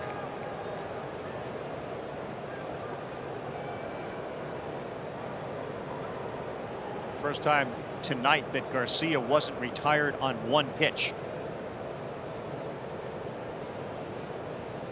3-1. Lowe has to go back. Pena's throw is low, and Abreu cannot handle it. That'll be an error on Pena as he bounced it, and a real tough spot. Abreu could not come up with it. A rare error, throwing error by Pena, who's very fundamentally sound at shortstop. Ended up winning the Gold Glove there in that position. Took a shorter stride to it, and because of it, just spiked it and hit the right hand of Jose Abreu. If not, you have a runner at third base. Dangerous play, too, as Abreu fell back into the baseline over the bag, and Garcia, very athletic to avoid him. So the first time that the leadoff man has been on, and now first and second. Bobby Witt Sr. and Bobby Witt Jr. now joining the K-Rod cast over on ESPN2. First time that they've had multiple base runners in an inning. Big spot in this game for Josh Young, who has struck out twice.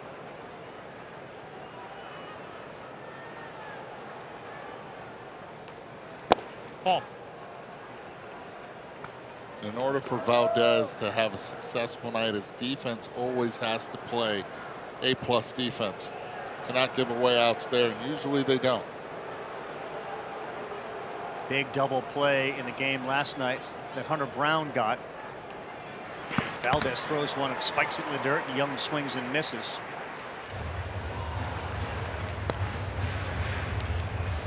All quiet in the Houston bullpen. And don't think he doesn't see that too, Ravi. Valdez kind of walking back to the mound, looking out there. Well, that's what a number one is, right? He knows nobody's back there. He knows Dusty Baker's showing confidence in him. He showed a lot of confidence in Hunter Brown last night. Brought him out for the 7th inning. He walked the leadoff man. 1-1. Fouled off. It's a tough chase there by Young. That ball was way out of the strike zone. And you know, as a pitcher, the difference between 1 and 2 and 2 and 1 is huge.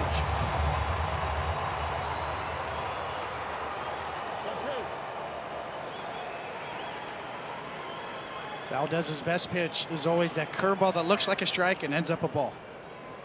With runner at second base, again, more pressure on Maldonado on that spike, and boy, did he do a great job of getting his chest over it. Well, we saw it in pregame, him working in the bullpen, just on all kinds of drills, side drills, everything, even without the mitt on. It's a grind to be back there. 2-2. Sinker, curveball, sinker, curveball.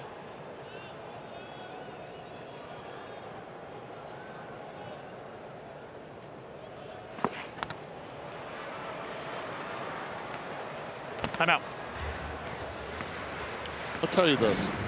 Usually you do not send runners 3-2, runners at first and second, no outs, because of the fear of the line drive double play. But this guy throws the ball on the ground a lot. Do you want to stay out of the double play here, or do you take that risk in sending the runners? I say no. Big pitch, 3-2. Fouled off. He stays alive. Ouch, and that one got Martin.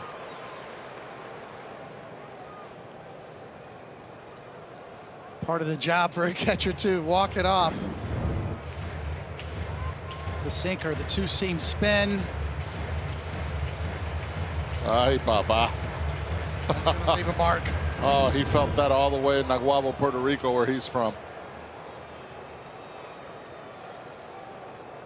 What are you throwing here, Coney? Yeah, I still say sinker down. Get the ground ball double play. 3-2 to Young. And laced into left field.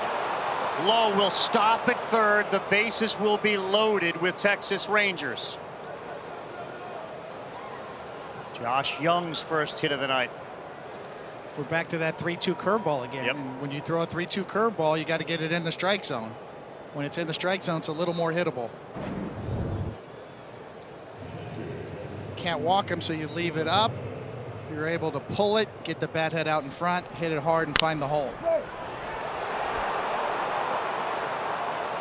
Jonah Heim has reached base twice, a double and a walk. Lowe is at third, Garcia at second, Young is at first, and a meeting at the mound.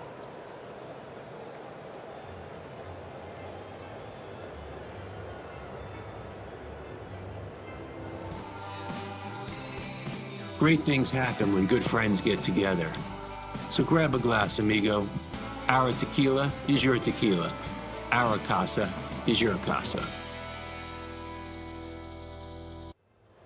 Hector Neris warming in the pen. Su casa, mi casa?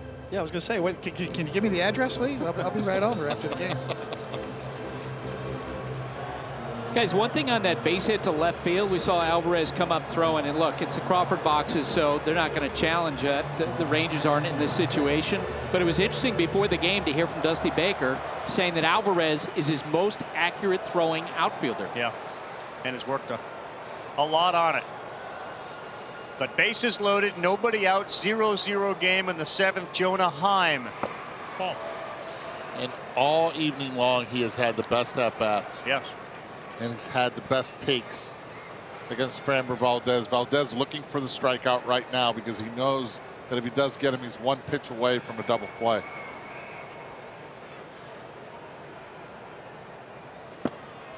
Two and oh.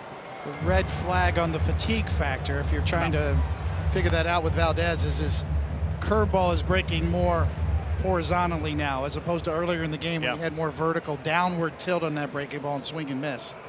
That's when the fatigue sets in. He's kind of pulling it down and in more, and that sinker down in the dirt. A double, an error, and a single. Ball. And he will appeal to first. No, and it's 3 balls, no strikes. Heim has seen his average go from 154 to 289. And he's hitting 340 in his last 6. 3-1. And that was not right down the middle. It was on the corner and down.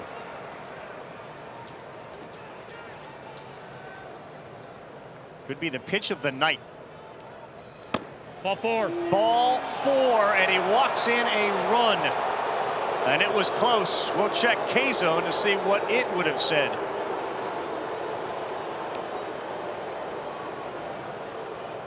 Wow.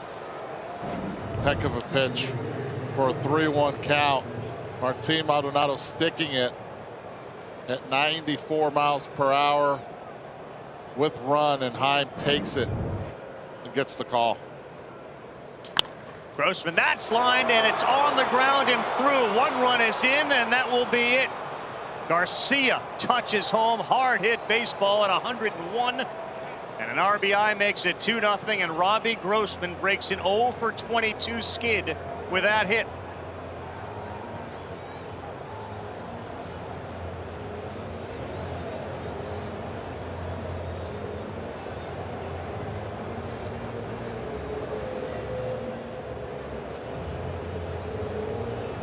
Dusty Baker takes out Framber Valdez in a frustrating inning that had the error from Pena in the middle of it. And then a single, a walk, and another single by Robbie Grossman. Texas Rangers lead it 2-0. There is still nobody out. They're loaded, and Neris is coming in.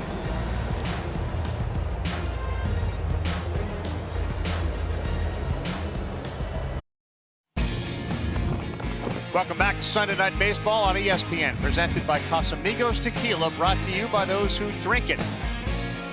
Texas Rangers, stubborn, man. They're playing good. It's a good team. It's a different team, and they got themselves a 2-0 lead. Hector Neris last pitched on Wednesday. He's in with the bases loaded. He gets Leody Taveras, and Taveras looks at one that Maldonado blocks. Did you see anything with Framber? Well, it just seemed like he started yanking his curveball down and in. As we said before, he had that good shape, that real efficient spin on that curveball that had more vertical break to it. There are the numbers for Hector. Abreu and Bregman even with the bag. The next one. Taveras fouls it off.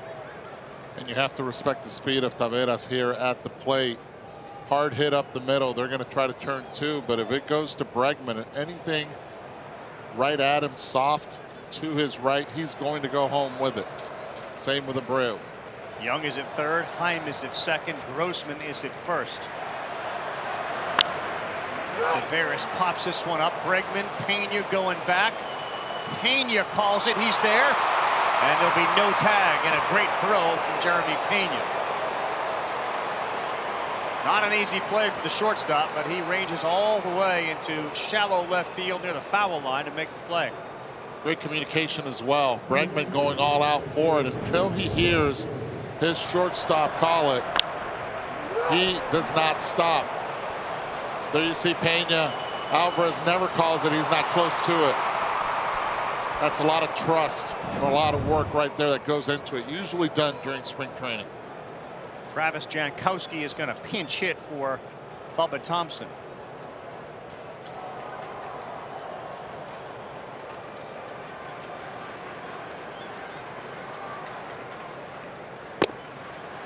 And a fastball at 94 in there, strike one.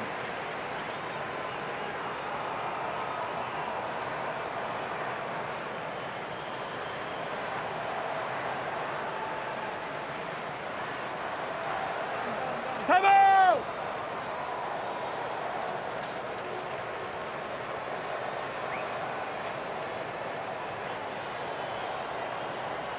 20 seconds on the pitch clock with runners on.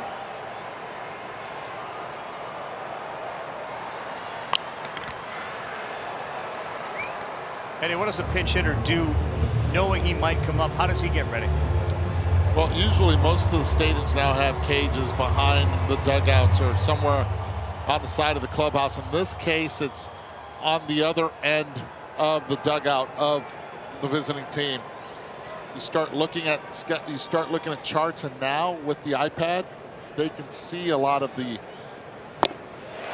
Got Jankowski. Big strikeout for Neris. You can see a lot of the repertoires of it. This is the 5th time now that he's faced him.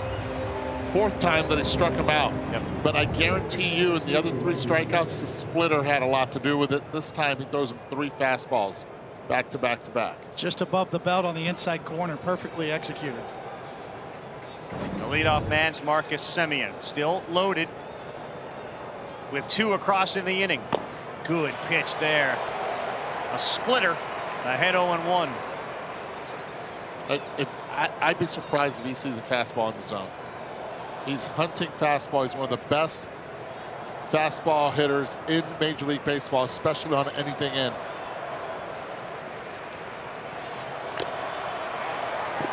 Away.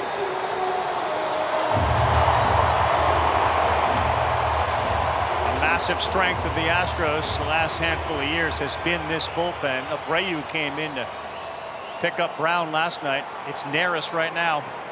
Neris trying to put on a clinic on how to pitch with the bases loaded and nobody out, and 1 pitch from getting out of it. Semien hammers this one to left. It is high enough to get over the wall, and a grand slam.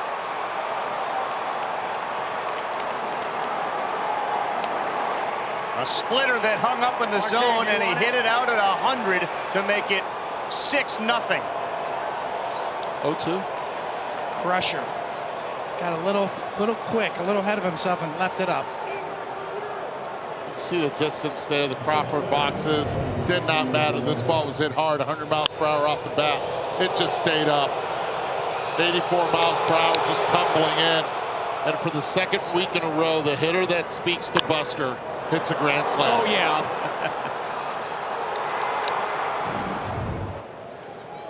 Did I hear it? Oh, yeah. He sure did. I mean, the Buster, that was like, you guys were just mind melding there because he was communicating to you to make sure you mentioned that. Guilty. Duran right back at Neris off his glove. Dubon is there to pick it up, but Neris now yells into his glove as he comes off. Ahead 0-2 to Marcus Semien, and a splitter that didn't has blown it open for the Rangers. Marcus Semien continues to do some damage. 2 hits Friday and a grandy tonight, and Framber Valdez frustrated by that.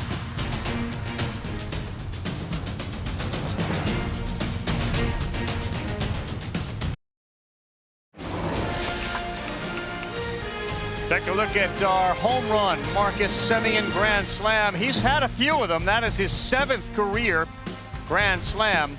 And our game track, brought to you by Geico, shows the win probability is now 98%, went up 15% from 2-zip to 6-zip. And now all but over according to our game track. 98% chance for the Rangers to win.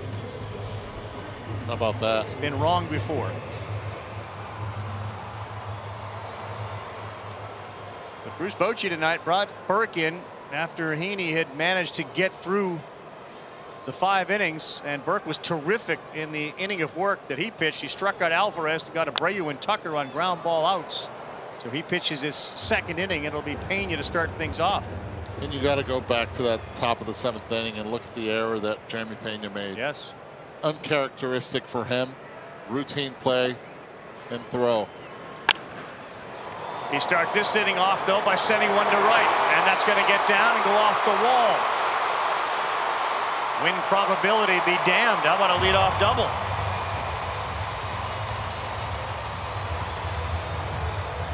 How many times have we seen Jeremy Pena allow the ball to get deep and just drive it to right field? See the fastball right off the fingers, and it stays up in the zone right down the middle. Able to get 2. Pena's been running a little bit. He had to cover 107 feet on that fly ball down the 3rd baseline last half inning. And that pitch from Burke sails way outside to David Hensley. Just a couple of quick defensive moves from Bruce Bochy. Josh Smith is now in at shortstop. Travis Jankowski is in at left field.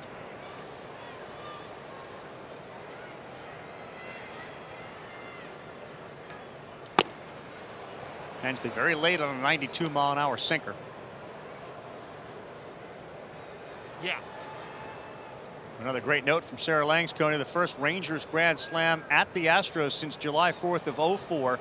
Here's a couple of great names. Hank Blaylock and Mark Teixeira each hit 1. 1 and 2.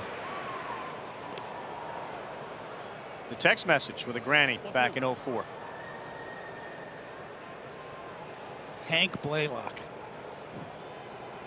It's a perfect Texas Ranger name, isn't it? Sure is.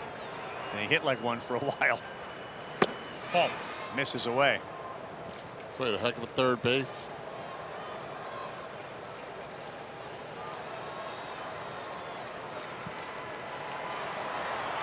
Marcus Semien, part of that huge money outlay by the Rangers the last couple of years with a huge hit tonight, the grand slam. Now the Astros will begin to try to chip away with 9 outs to play with. He does extend that hit streak at Minute Maid Park to 16 games. 3 balls, 2 strikes. Ball 4. 1st and 2nd, nobody out.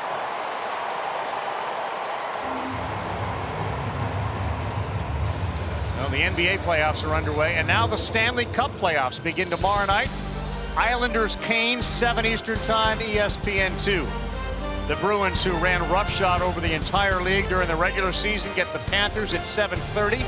That one's on ESPN. The Wild and Stars, ESPN2 at 9:30. Kings and Oilers at 10 Eastern on ESPN. The road to the Cup is on. Have you ever had that cup in your hands? I've had the cup in my hands, yes. We were at Sports Center, and the cup was sitting right on the set. Nice. Barry Melrose, me, Steve Levy. Mine's a different story. I had it in my hands, but I was with Rick Sutcliffe at some bar in St. Louis. Oh, there you go. That was an adventure. That's where I'd want to see it. I'll tell you what. A little different atmosphere than the Sports Center studio.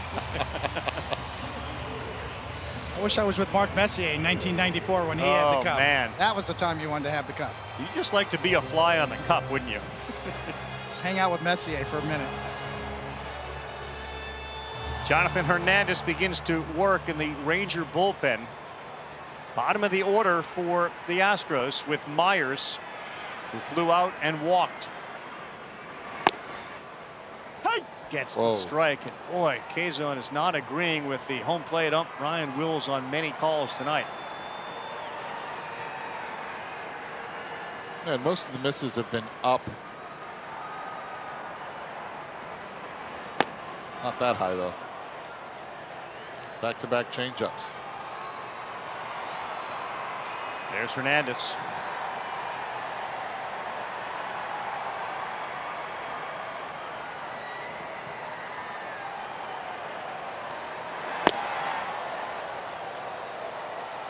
A little higher velo there at 94. 1-2. 1-2. You can see the wave in the background. So the Astros fans start to get involved as well. Pena with good speed out there at second after that leadoff double. Ball. Tried to backdoor him with the slider. Now he's got decisions to make. Does he go with the high heat, slider down and in, or does he go back to that changeup that he threw earlier in the count? Got to play. Wow. Went with a four-seam fastball at 94. Right down the middle.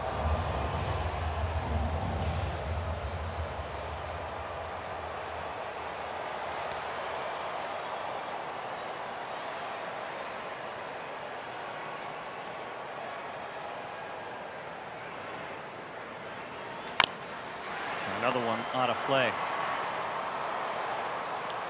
Last night when Hunter Brown came out of the game after his defense let him down, he was down 2-0. He said there's a lot of game to play. When you get 2 on in the 6-0 game in the 7th with nobody out, it feels like there's a lot of game to play. We're up to 5% on the win percentage now. That's right. Ball.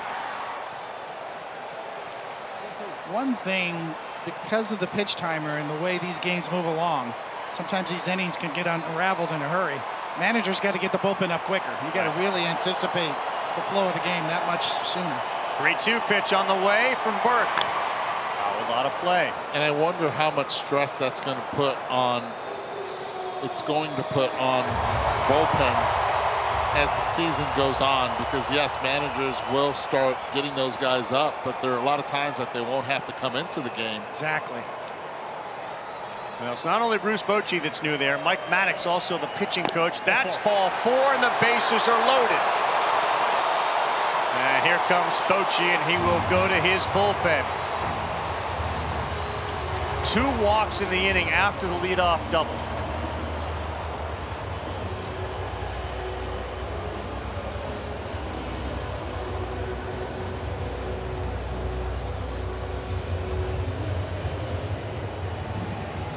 Jonathan Hernandez will come in. And the Astros at home have a big-time threat going with nobody out. The bases juiced.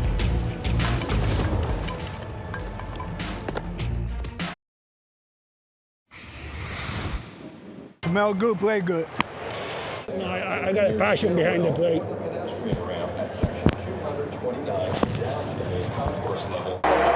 Got a mic tonight. You too.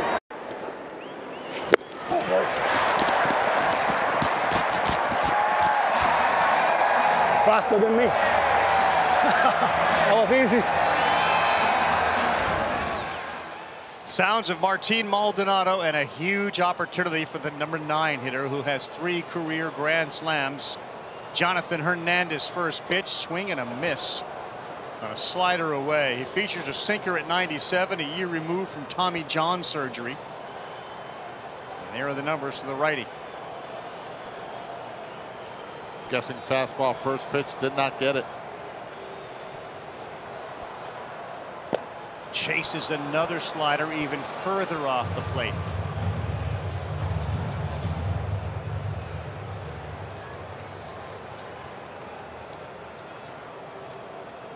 Oh, too, it seems like a trend for the Astro hitters, and a lot of hitters around the league ask for time, regroup. 2 strikes. Pena's at third, Hensley at second, Myers at first. Down 6-0. Here it comes, and he lays off that.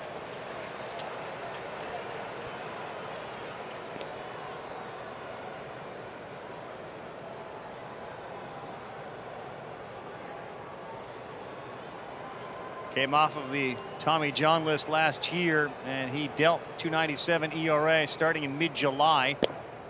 Called strike 3, top of the zone. Maldonado will have a few words for Wills, and he knows that strike zone. He's been behind the plate half the time tonight.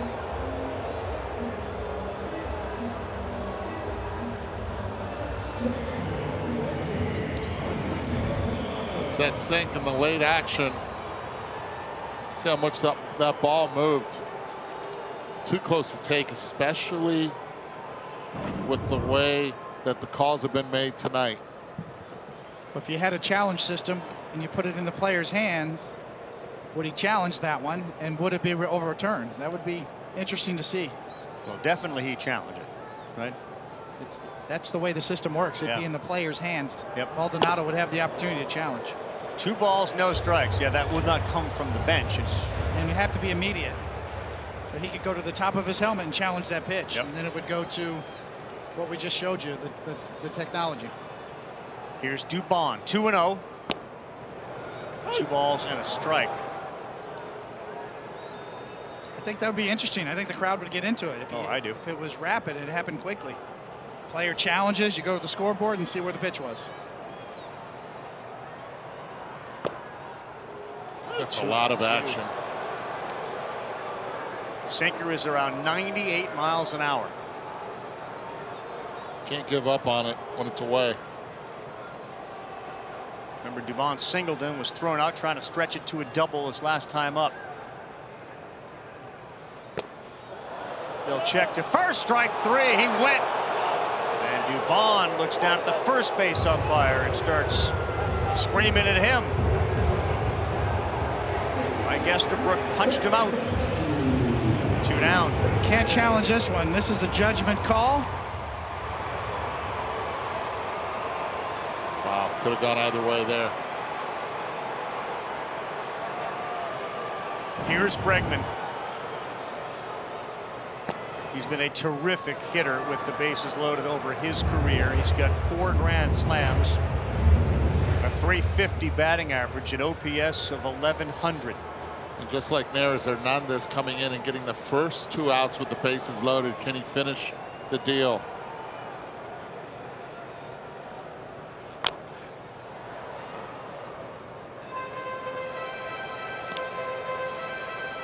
Bregman 0 for 3 tonight. He's been sub 200 for much of the year. And had just kind of gotten over the hump. Now he's back to a .194 on his batting average. 1 ball, 1 strike. Look out.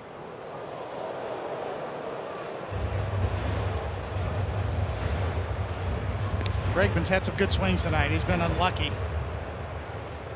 Yeah, that's the magic number for Bregman so far this season. With 2 strikes, he is 0 for 22.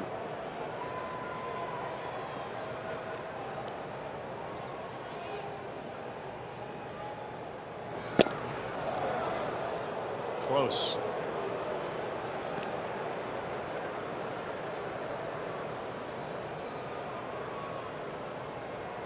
Hernandez has given up 3 hits on the season, all to right-handers. Lefties 0 for 8 against him. Now 3 balls, 2 strikes, and he looks back in frustration after that slider missed badly. Yordan Alvarez is on deck. Will Smith is throwing in the Ranger bullpen.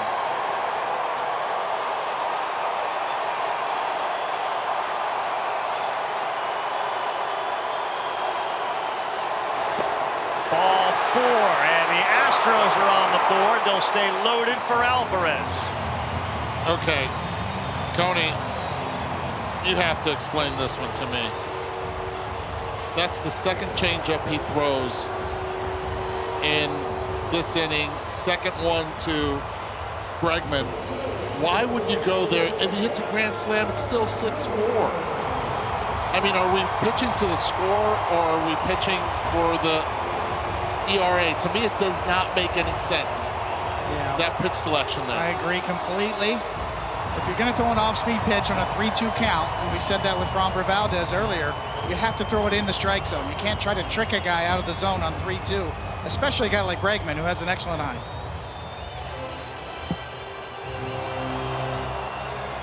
I think Bruce Bochy is going to come out, and he is. Hernandez faced Maldonado, Dubon, and Bregman, so he saw the 3 that are required, and now Bochy comes out. It looks like Will Smith would be the next in for the Rangers. And he will be, as he takes the baseball from Hernandez. Well, if you're the Astros and you're down 6-zip, you've managed now to get 1 back and the base is loaded for an historically great hitter, Yordan Alvarez. Fewest games to 300 runs batted in, Ryan Howard, Albert Pujols, and Yordan Alvarez. He's got another chance with the bases loaded when we come back.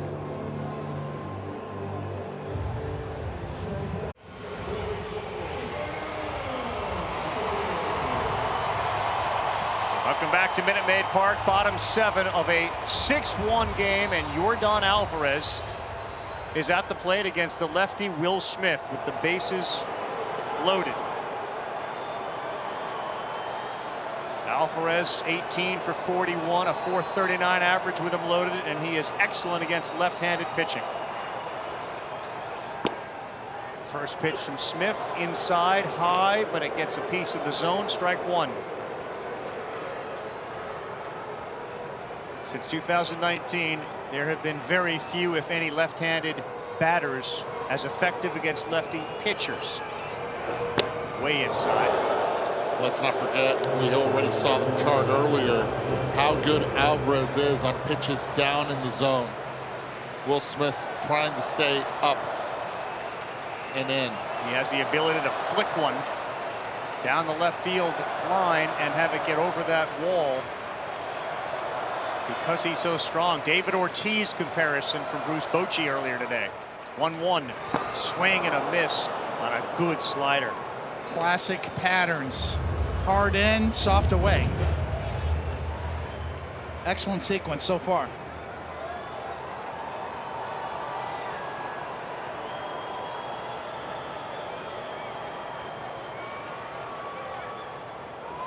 One, two, foul. Tough pitch there, and Alvarez able to foul it off. Here again, the purple areas really his vulnerabilities. Otherwise, there aren't any. He chased a good slider. Smith, who got his World Series ring yesterday, delivers inside. Down and away slider time here. Does he go right back up?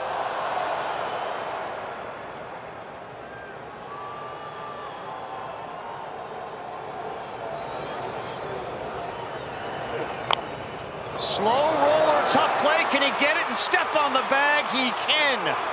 Boy, Will Smith got the ground ball, and Young in a race beat David Hensley to third to get the force. Timing is everything, and so is location. And Young, the former quarterback, touches the goal line first.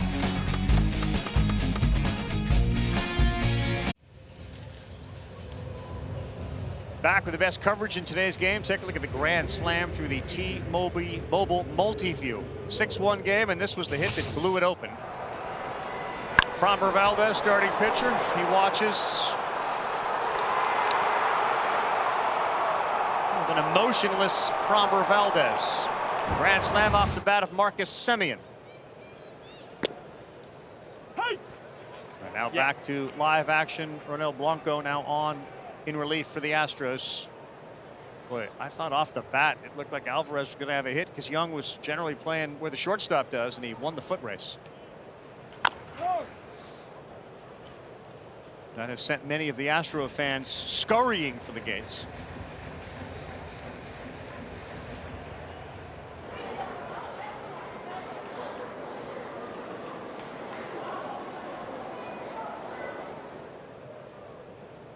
Did that look like scurrying to you? There was some scurrying, yes.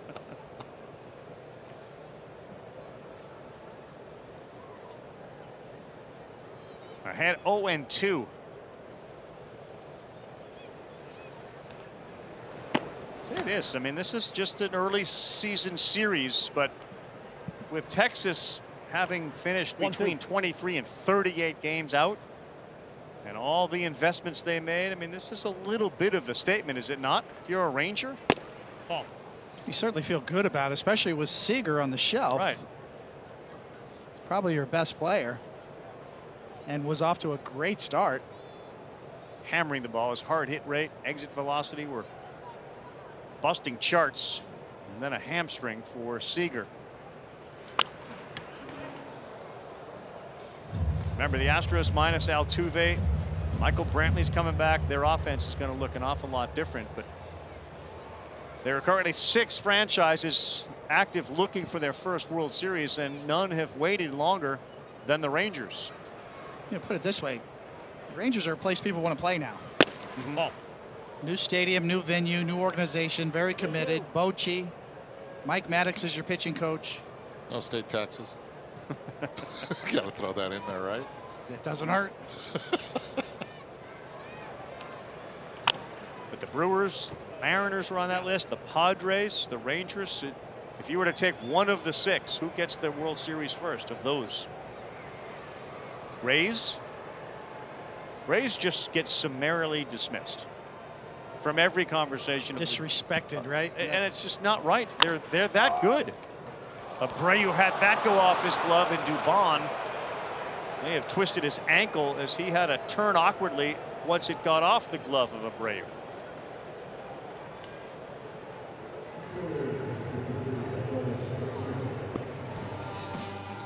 We made our own tequila, so we'd always have a reason to get together, so you'd always have a reason to get together. Grab a glass, amigo. Our casa is your casa. Up in the air right there. Clooney. Abreu, the second error tonight for the Astros. Pena, that throwing error, and now this one. Carl, I'll jump in. You're talking about which of those teams will win the World Series first. I picked the Padres to win this year, and in part because Fernando Tatis Jr. is coming back. All he does is hit a home run every other pitch, it seems like. Yep. Coney, to your point about the Rangers playing in the new ballpark, they can finally lure free agent pitchers. It's a desirable place to play right now. They have a lot of things going their way. That guy is really good as a pitching coach. You don't think Jacob deGrom didn't talk to him and kind of think, you know what, this feels right. 0-2. And what makes him good? What are the things that he does? His experience level just oozes confidence. You just know, if you're a pitcher, you just know he's in your corner, that he's going to give you the help you need. Wasn't brother Greg Maddox roaming around the Rangers facilities, Doesn't hurt that helping out a little bit? One of the greatest pitchers in the history of the game is his brother.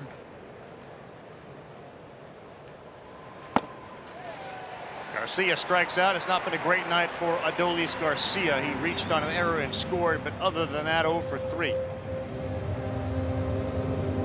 You can stream every out-of-market Major League Baseball game live or on demand, new and included for $23. Stream all minor league baseball. Blackout and other restrictions apply. Visit MLB.tv for details. Here's Josh Young with 1 out in the top of the 8th. And that ball is hooked down the line and left. Looks like it's going to get down, and it is a fair ball. Holding up at third is Lowe. Young with a double. And back-to-back plate appearances with hits for Josh Young. Hit it out front and kept it fair right off the end of the bat, and that's why he gets that big smile. He'll take it. Little slider, looks at it, he's like, wait a second, that has legs on it. Good 4 to 5 feet fair. Yordan Alvarez getting that ball in a hurry. Traveled just 271 feet, but now second and third as the Rangers try to add to it with Jonah Heim. And he drives one deep to right field. Tucker is on the track. He's there to make the play. Scoring on a tag is Lowe. Going to third is Young. It's 7-1 Rangers. Good job by Jonah Heim. He's had some really good at-bats this evening. All of them quality at-bats. Even the walk that he drew his second time up.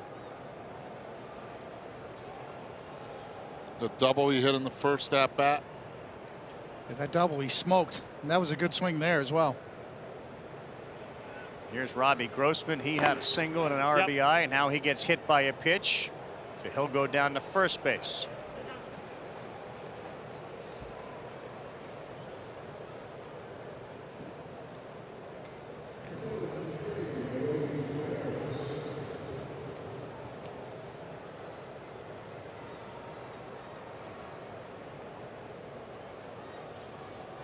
Leody Taveras.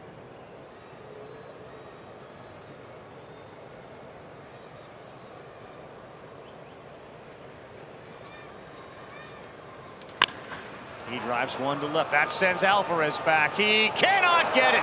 It goes over his head. Young is going to score on his horse. Grossman, he's in as well. And a 2 RBI double for Leody Taveras.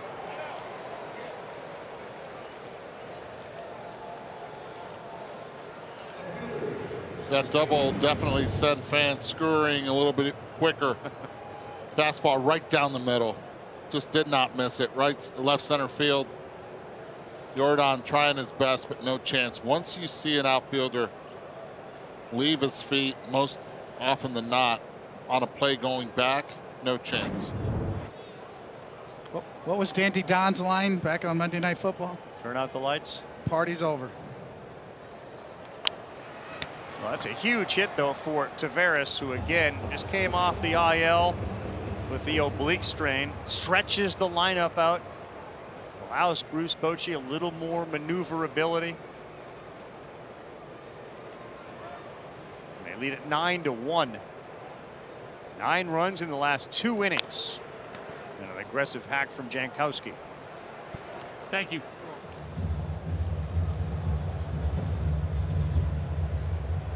Framber Valdez had allowed only 2 runners in the first 6 innings, and then this enormous outburst the last 2 innings by Texas.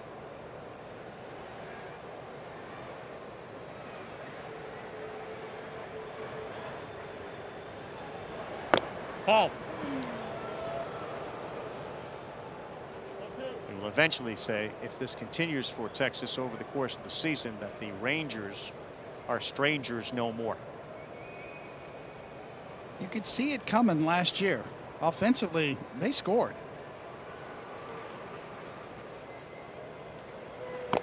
Swing and a miss. Which is why they rebuilt their pitching staff this year. That's right. Chris Young knows all about pitching. He was the architect. We'll see if it pays off. We know this. Bruce Bochy celebrating his birthday in style. We've bumped it up, Tony. 99% chance they win this game. Bottom 8 coming up. It is an 8-run game. We'll hear from Boch and Bake after this.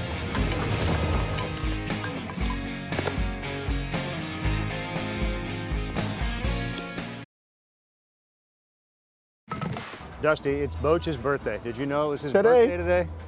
I was waiting on my card. But I tell you what, he did better than the card. I got a nice bottle of wine. Did you really? Yeah. Well, you knew. Yeah. You did know. I felt it. You felt it. How many? 68. 68. Man, you're young. I know. I'm a pup. Yeah. Do we still count birthdays? Do we? Yeah, we do. Yeah. We do. I'm proud. I'll be 74 in June. It's a lot better than not counting. I heard that, brother. So Bruce, don't ever catch me.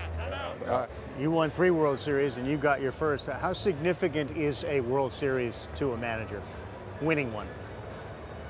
Well, I mean, for me, it was a dream come true. I mean, I had never been on a team that won a World Series. I'd been to the World Series, so you know, when you manage as long as we have, it probably weighs on you a little bit. To be honest, you know, you want to get one, but you know how hard it is, how lucky you have to be too. Well, I mean, just means nobody asking me anymore when you're going to win it. To tell you the truth. Coming in hot. When you manage against each other, when you manage against him, what are you managing against characteristically when you're talking about him in the other dugout? What challenges does he present? Let me hear this. No. You know, that's always a hard question to answer. But you know, you got a team that's so prepared, and a team that is going to. I mean, they're going to play hard. And you know, all the players. you won't find a player that's played for Dusty that doesn't like him and doesn't play hard for him. And you know, you get your hands full. And yesterday we had a bit of a wild game, but we've had so many of those, and so that's what you know going into when you're managing against Dusty. And against Bruce, you know you got to be on your game. And see, like I told people that, you know, when I managed against Bruce, Tony La Russa, you know, Bobby Cox, I mean, they might do anything at any time. Where you're managing against some of the younger managers, you're kind of managing against the computer sometimes. You know, it's like, okay, what would the computer do here? But you know, I'm like, okay, what's Bruce thinking about over there? You know, that's probably the hardest part.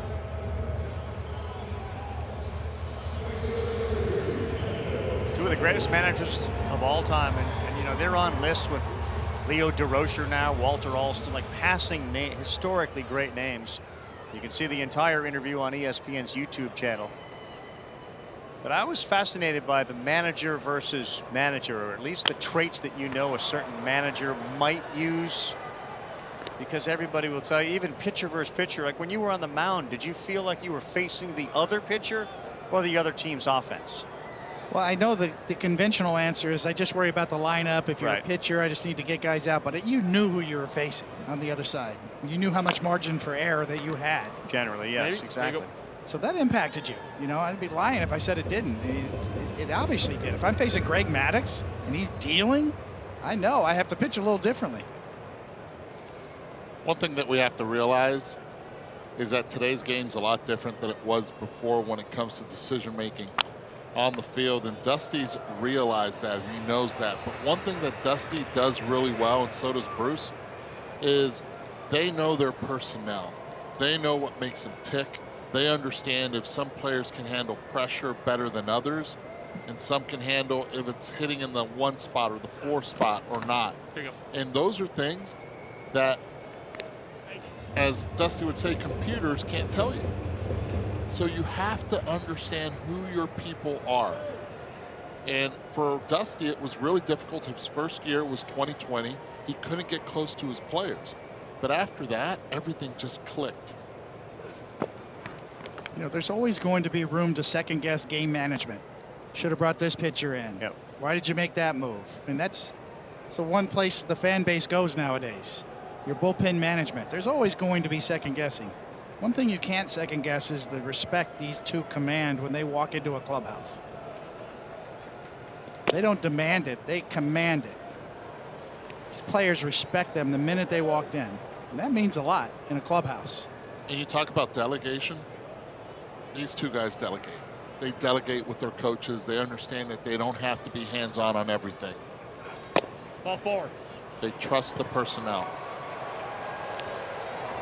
Bruce Bochy's coming out. He's seen enough. Will Smith looks like Josh Spores is going to come in.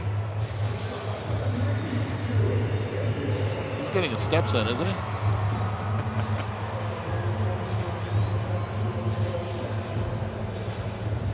He's got all sorts of new body parts. Like he's 68 going on, 55.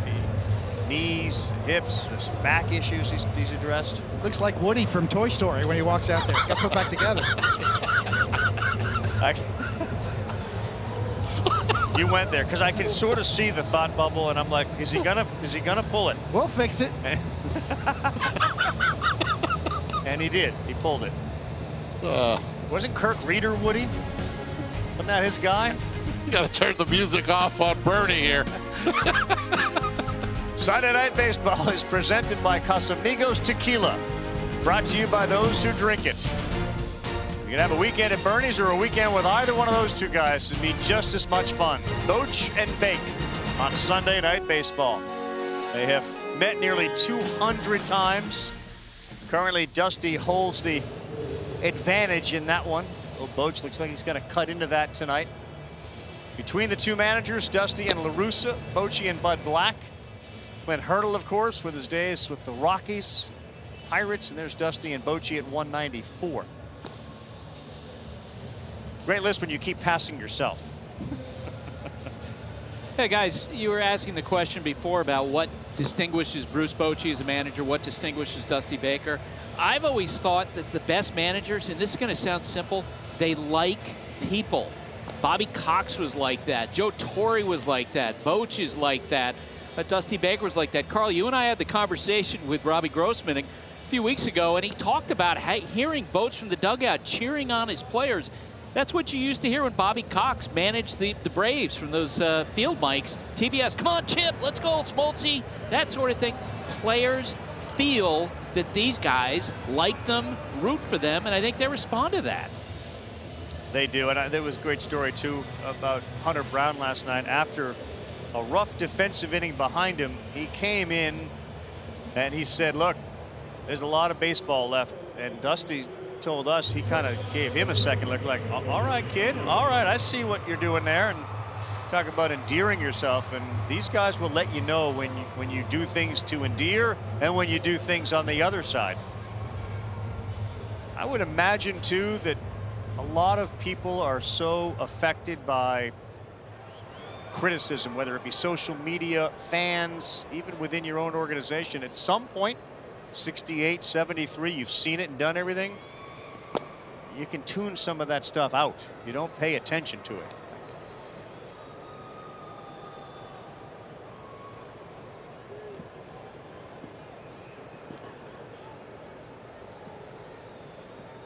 So it is Josh Spores, the former Virginia Cavalier. Worked last night as well, and he gets Pena there swinging. Next week, Giants and Mets. What do you guys make of the Giants this year? A team that just blasts homers. And if they're not blasting homers, not a lot going on. Yeah, a lot of home runs that they hit against the White Sox in a series a week and a half ago. And, I mean, they put on a show. They put on a show, but this is a team that has to prove themselves from what they were last year. They didn't play well defense. They addressed that. I'm curious to have conversations with Michael Conforto, see how he's feeling back after a year of absence. And of course, Conforto playing against his old team, the Mets.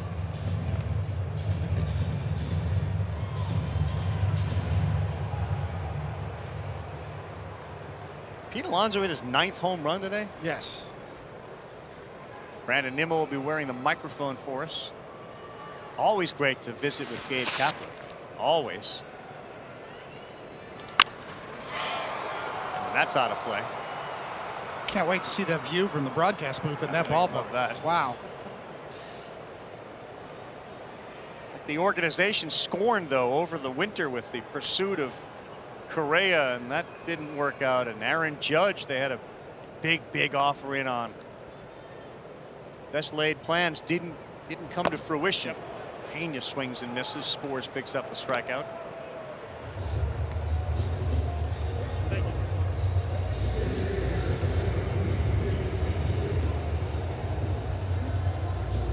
Look at that, Coney. You ever see a bobblehead? This is like Bruce Bochy passing himself on a list. That's bobblehead guy with real guy. The MLB app is totally refreshed for 2023. The #1 place for live baseball.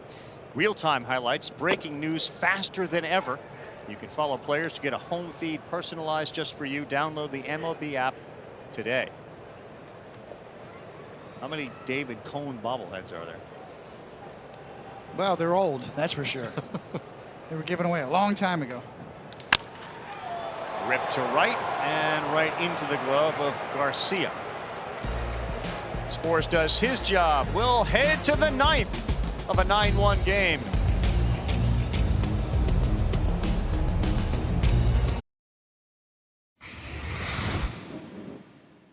Why did you want to do this? A lot of people don't realize you were the one that was really encouraging of this idea. I think it's just to help any young guys, you know, any college catcher, high school, or young kid, they want to be like me, you know, just to see the experience, what it is behind the play, what the catcher's thinking, all that stuff. That was earlier pregame. Martin Maldonado, who bravely went where no other catcher has gone before. Semyon hooks one down the line, and this one is off the top of the wall. His bid for a second home run comes up inches shy. Already with a grand slam, Marcus Semien reaches with a long single.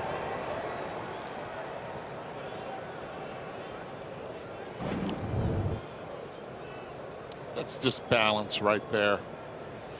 Didn't move one bit. What a different story for Marcus Semien compared to last year's start. Trying to prove a little bit, putting a little bit too much pressure on himself last season. Oh. Semien's always been lightning quick, middle in. Yep. Pitches inside, can turn with the best of them. Got the same guy in right field that made a great play off 110-mile-per-hour line drive and did not know how to play the wall. Early work. Semien is one of 3 guys with 100 homers and 50 steals the last 5 years. The other 2 guys are Ohtani and Jose Ramirez. That's the company that Semien keeps, and he got paid like he keeps that company.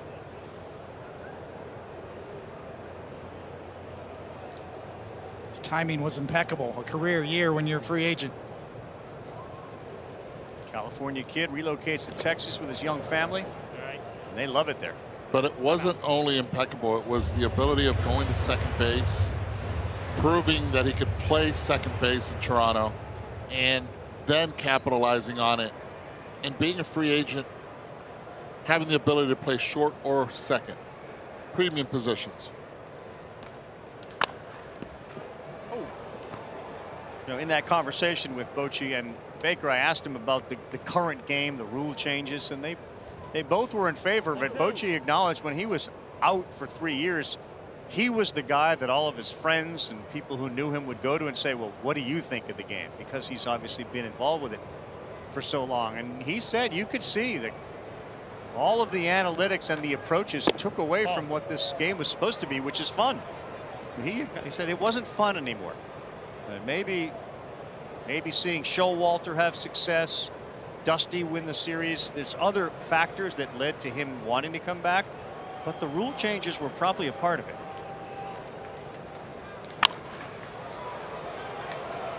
This one's headed to the seats where there's just not a lot of people there to catch it.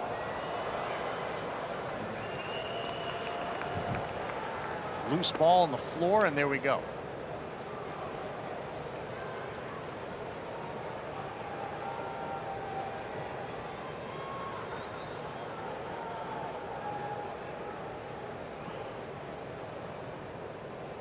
Three-2 to Josh Smith, and then he hits this one to right. It's playable. Tucker.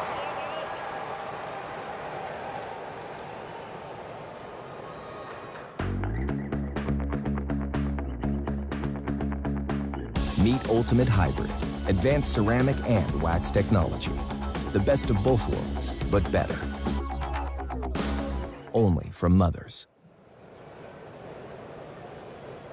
All right, so we started the game with Framber Valdez. When you look at this game, what were the key moments in the game for you?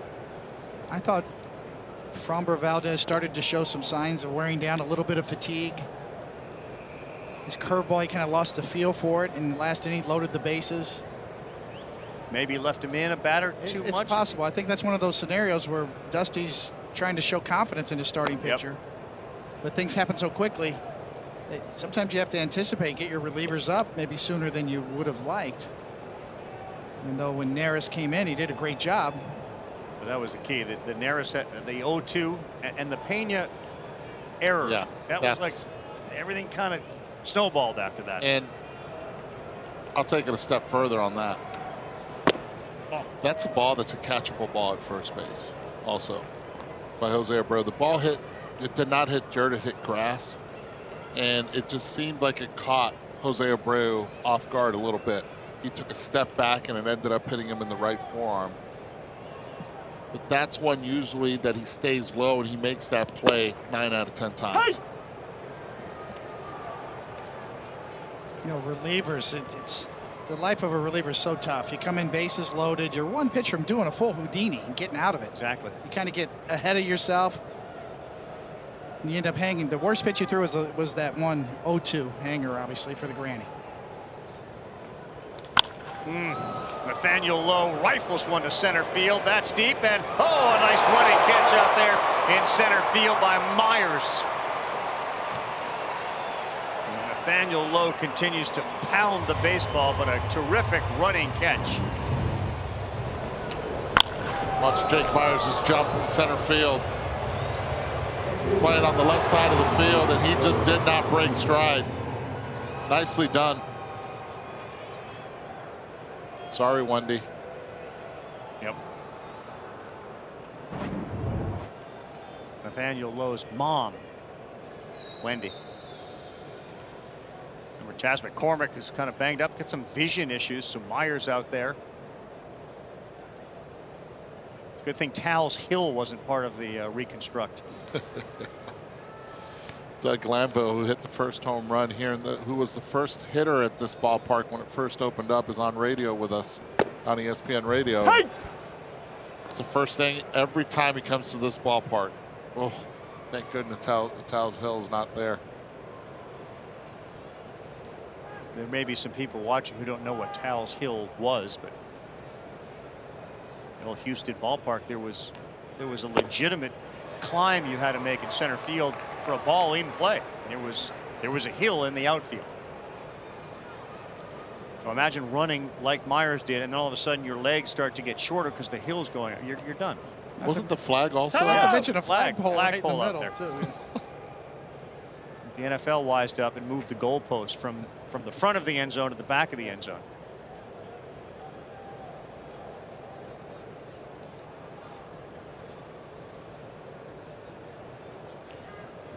So I'm going to take it full circle. You had Towles Hill, named for Tal Smith. Yeah. It was Tal Smith's son, Randy Smith, yeah, who was the first to hire Bruce Bochy as a major league manager.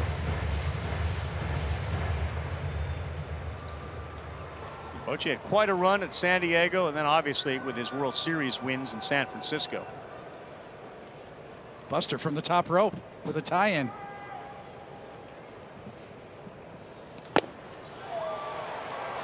That's a strikeout, and that will send us to the bottom of the ninth. They might have 8 in him. We know that guy. He's got a bobblehead. He's got a lot of people blowing up his phone because he is. Look, whoa, Cody, there it is. Weekend at Coney's with the bobblehead.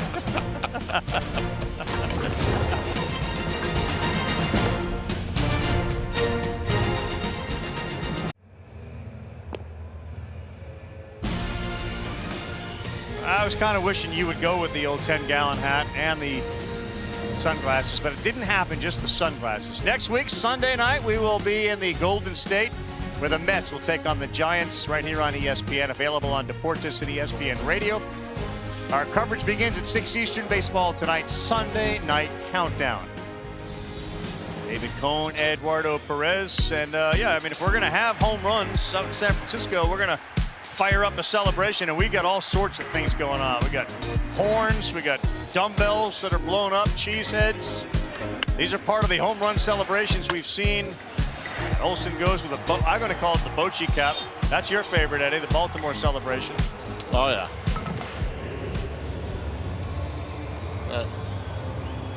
That funnel, that little H2Os.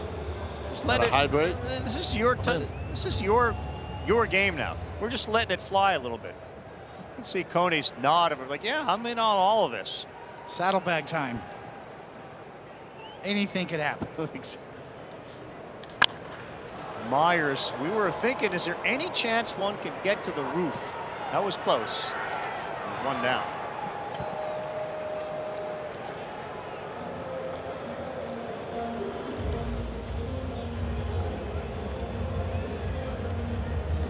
So the Lone Star Series, which is what this is between the Rangers and Astros. Houston had won 28 of the last 38, and they had gone 29-11 since 2021. New sheriff in town. Cesar Salazar steps in. All right, here we go.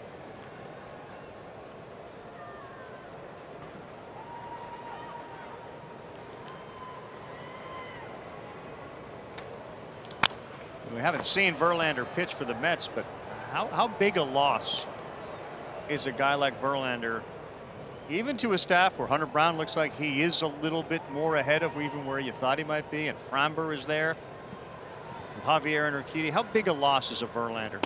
Paul. I think it's a huge loss, especially in postseason. He was a knockout punch in a big series. He was a guy who could beat anybody, any lineup. And yet the World Series record wasn't great, but the presence of Verlander and his, just as you said, and offense knows what he's capable of doing. And it's not so much that we don't think that Framber Valdez is a #1, because I think he's a #1. I do. It's the fact that then you put a lot of pressure on the other guys. Cesar Salazar steps in and he delivers a hard hit single. The other guys moving up a spot. Christian Javier is absolutely filthy, signing a multi-year deal to stay here, the extension. Well, that base hit. That's right, keep that baseball. Cesar Salazar's first. University of Arizona. He was with us at the College World Series, Carl. What a personality that team had. The Wildcats of Arizona a few years ago in the College World Series. Came up to the booth and spent time up there. They were a conversational group. Never forget your first, and that is it for Cesar Salazar. Oh, yeah. Dad has to be happy. Met him at the airport in Omaha. On the ground, Young, nice play from his knees to second. Semien, they turn a double play. What a play by Josh Young to start it, and Semien and company win it 9-1. And everything here, man. Grand Slam, Web Gems, the Rangers. Are you a believer? Yes, I think they are for real. Obviously, health is going to make a difference. This guy's former first-round pick for the Rangers. Looks like they found a third baseman too under the radar. Hasn't made an error all year. 2 out of 3 here in Houston without Corey Seager. Look, give him a lot of credit. And let's not forget, Jacob deGrom did not pitch in this series. That's right. For Buster Olney, Mr. Grand Slam himself, Eduardo Perez, David Cone. Weekend at Coney's now a thing. And our entire production crew led by Andy Jacobson. I'm Carl Ravitch. We'll see you next week. Giants, Mets, and here's Sports Center with Kevin and Michael.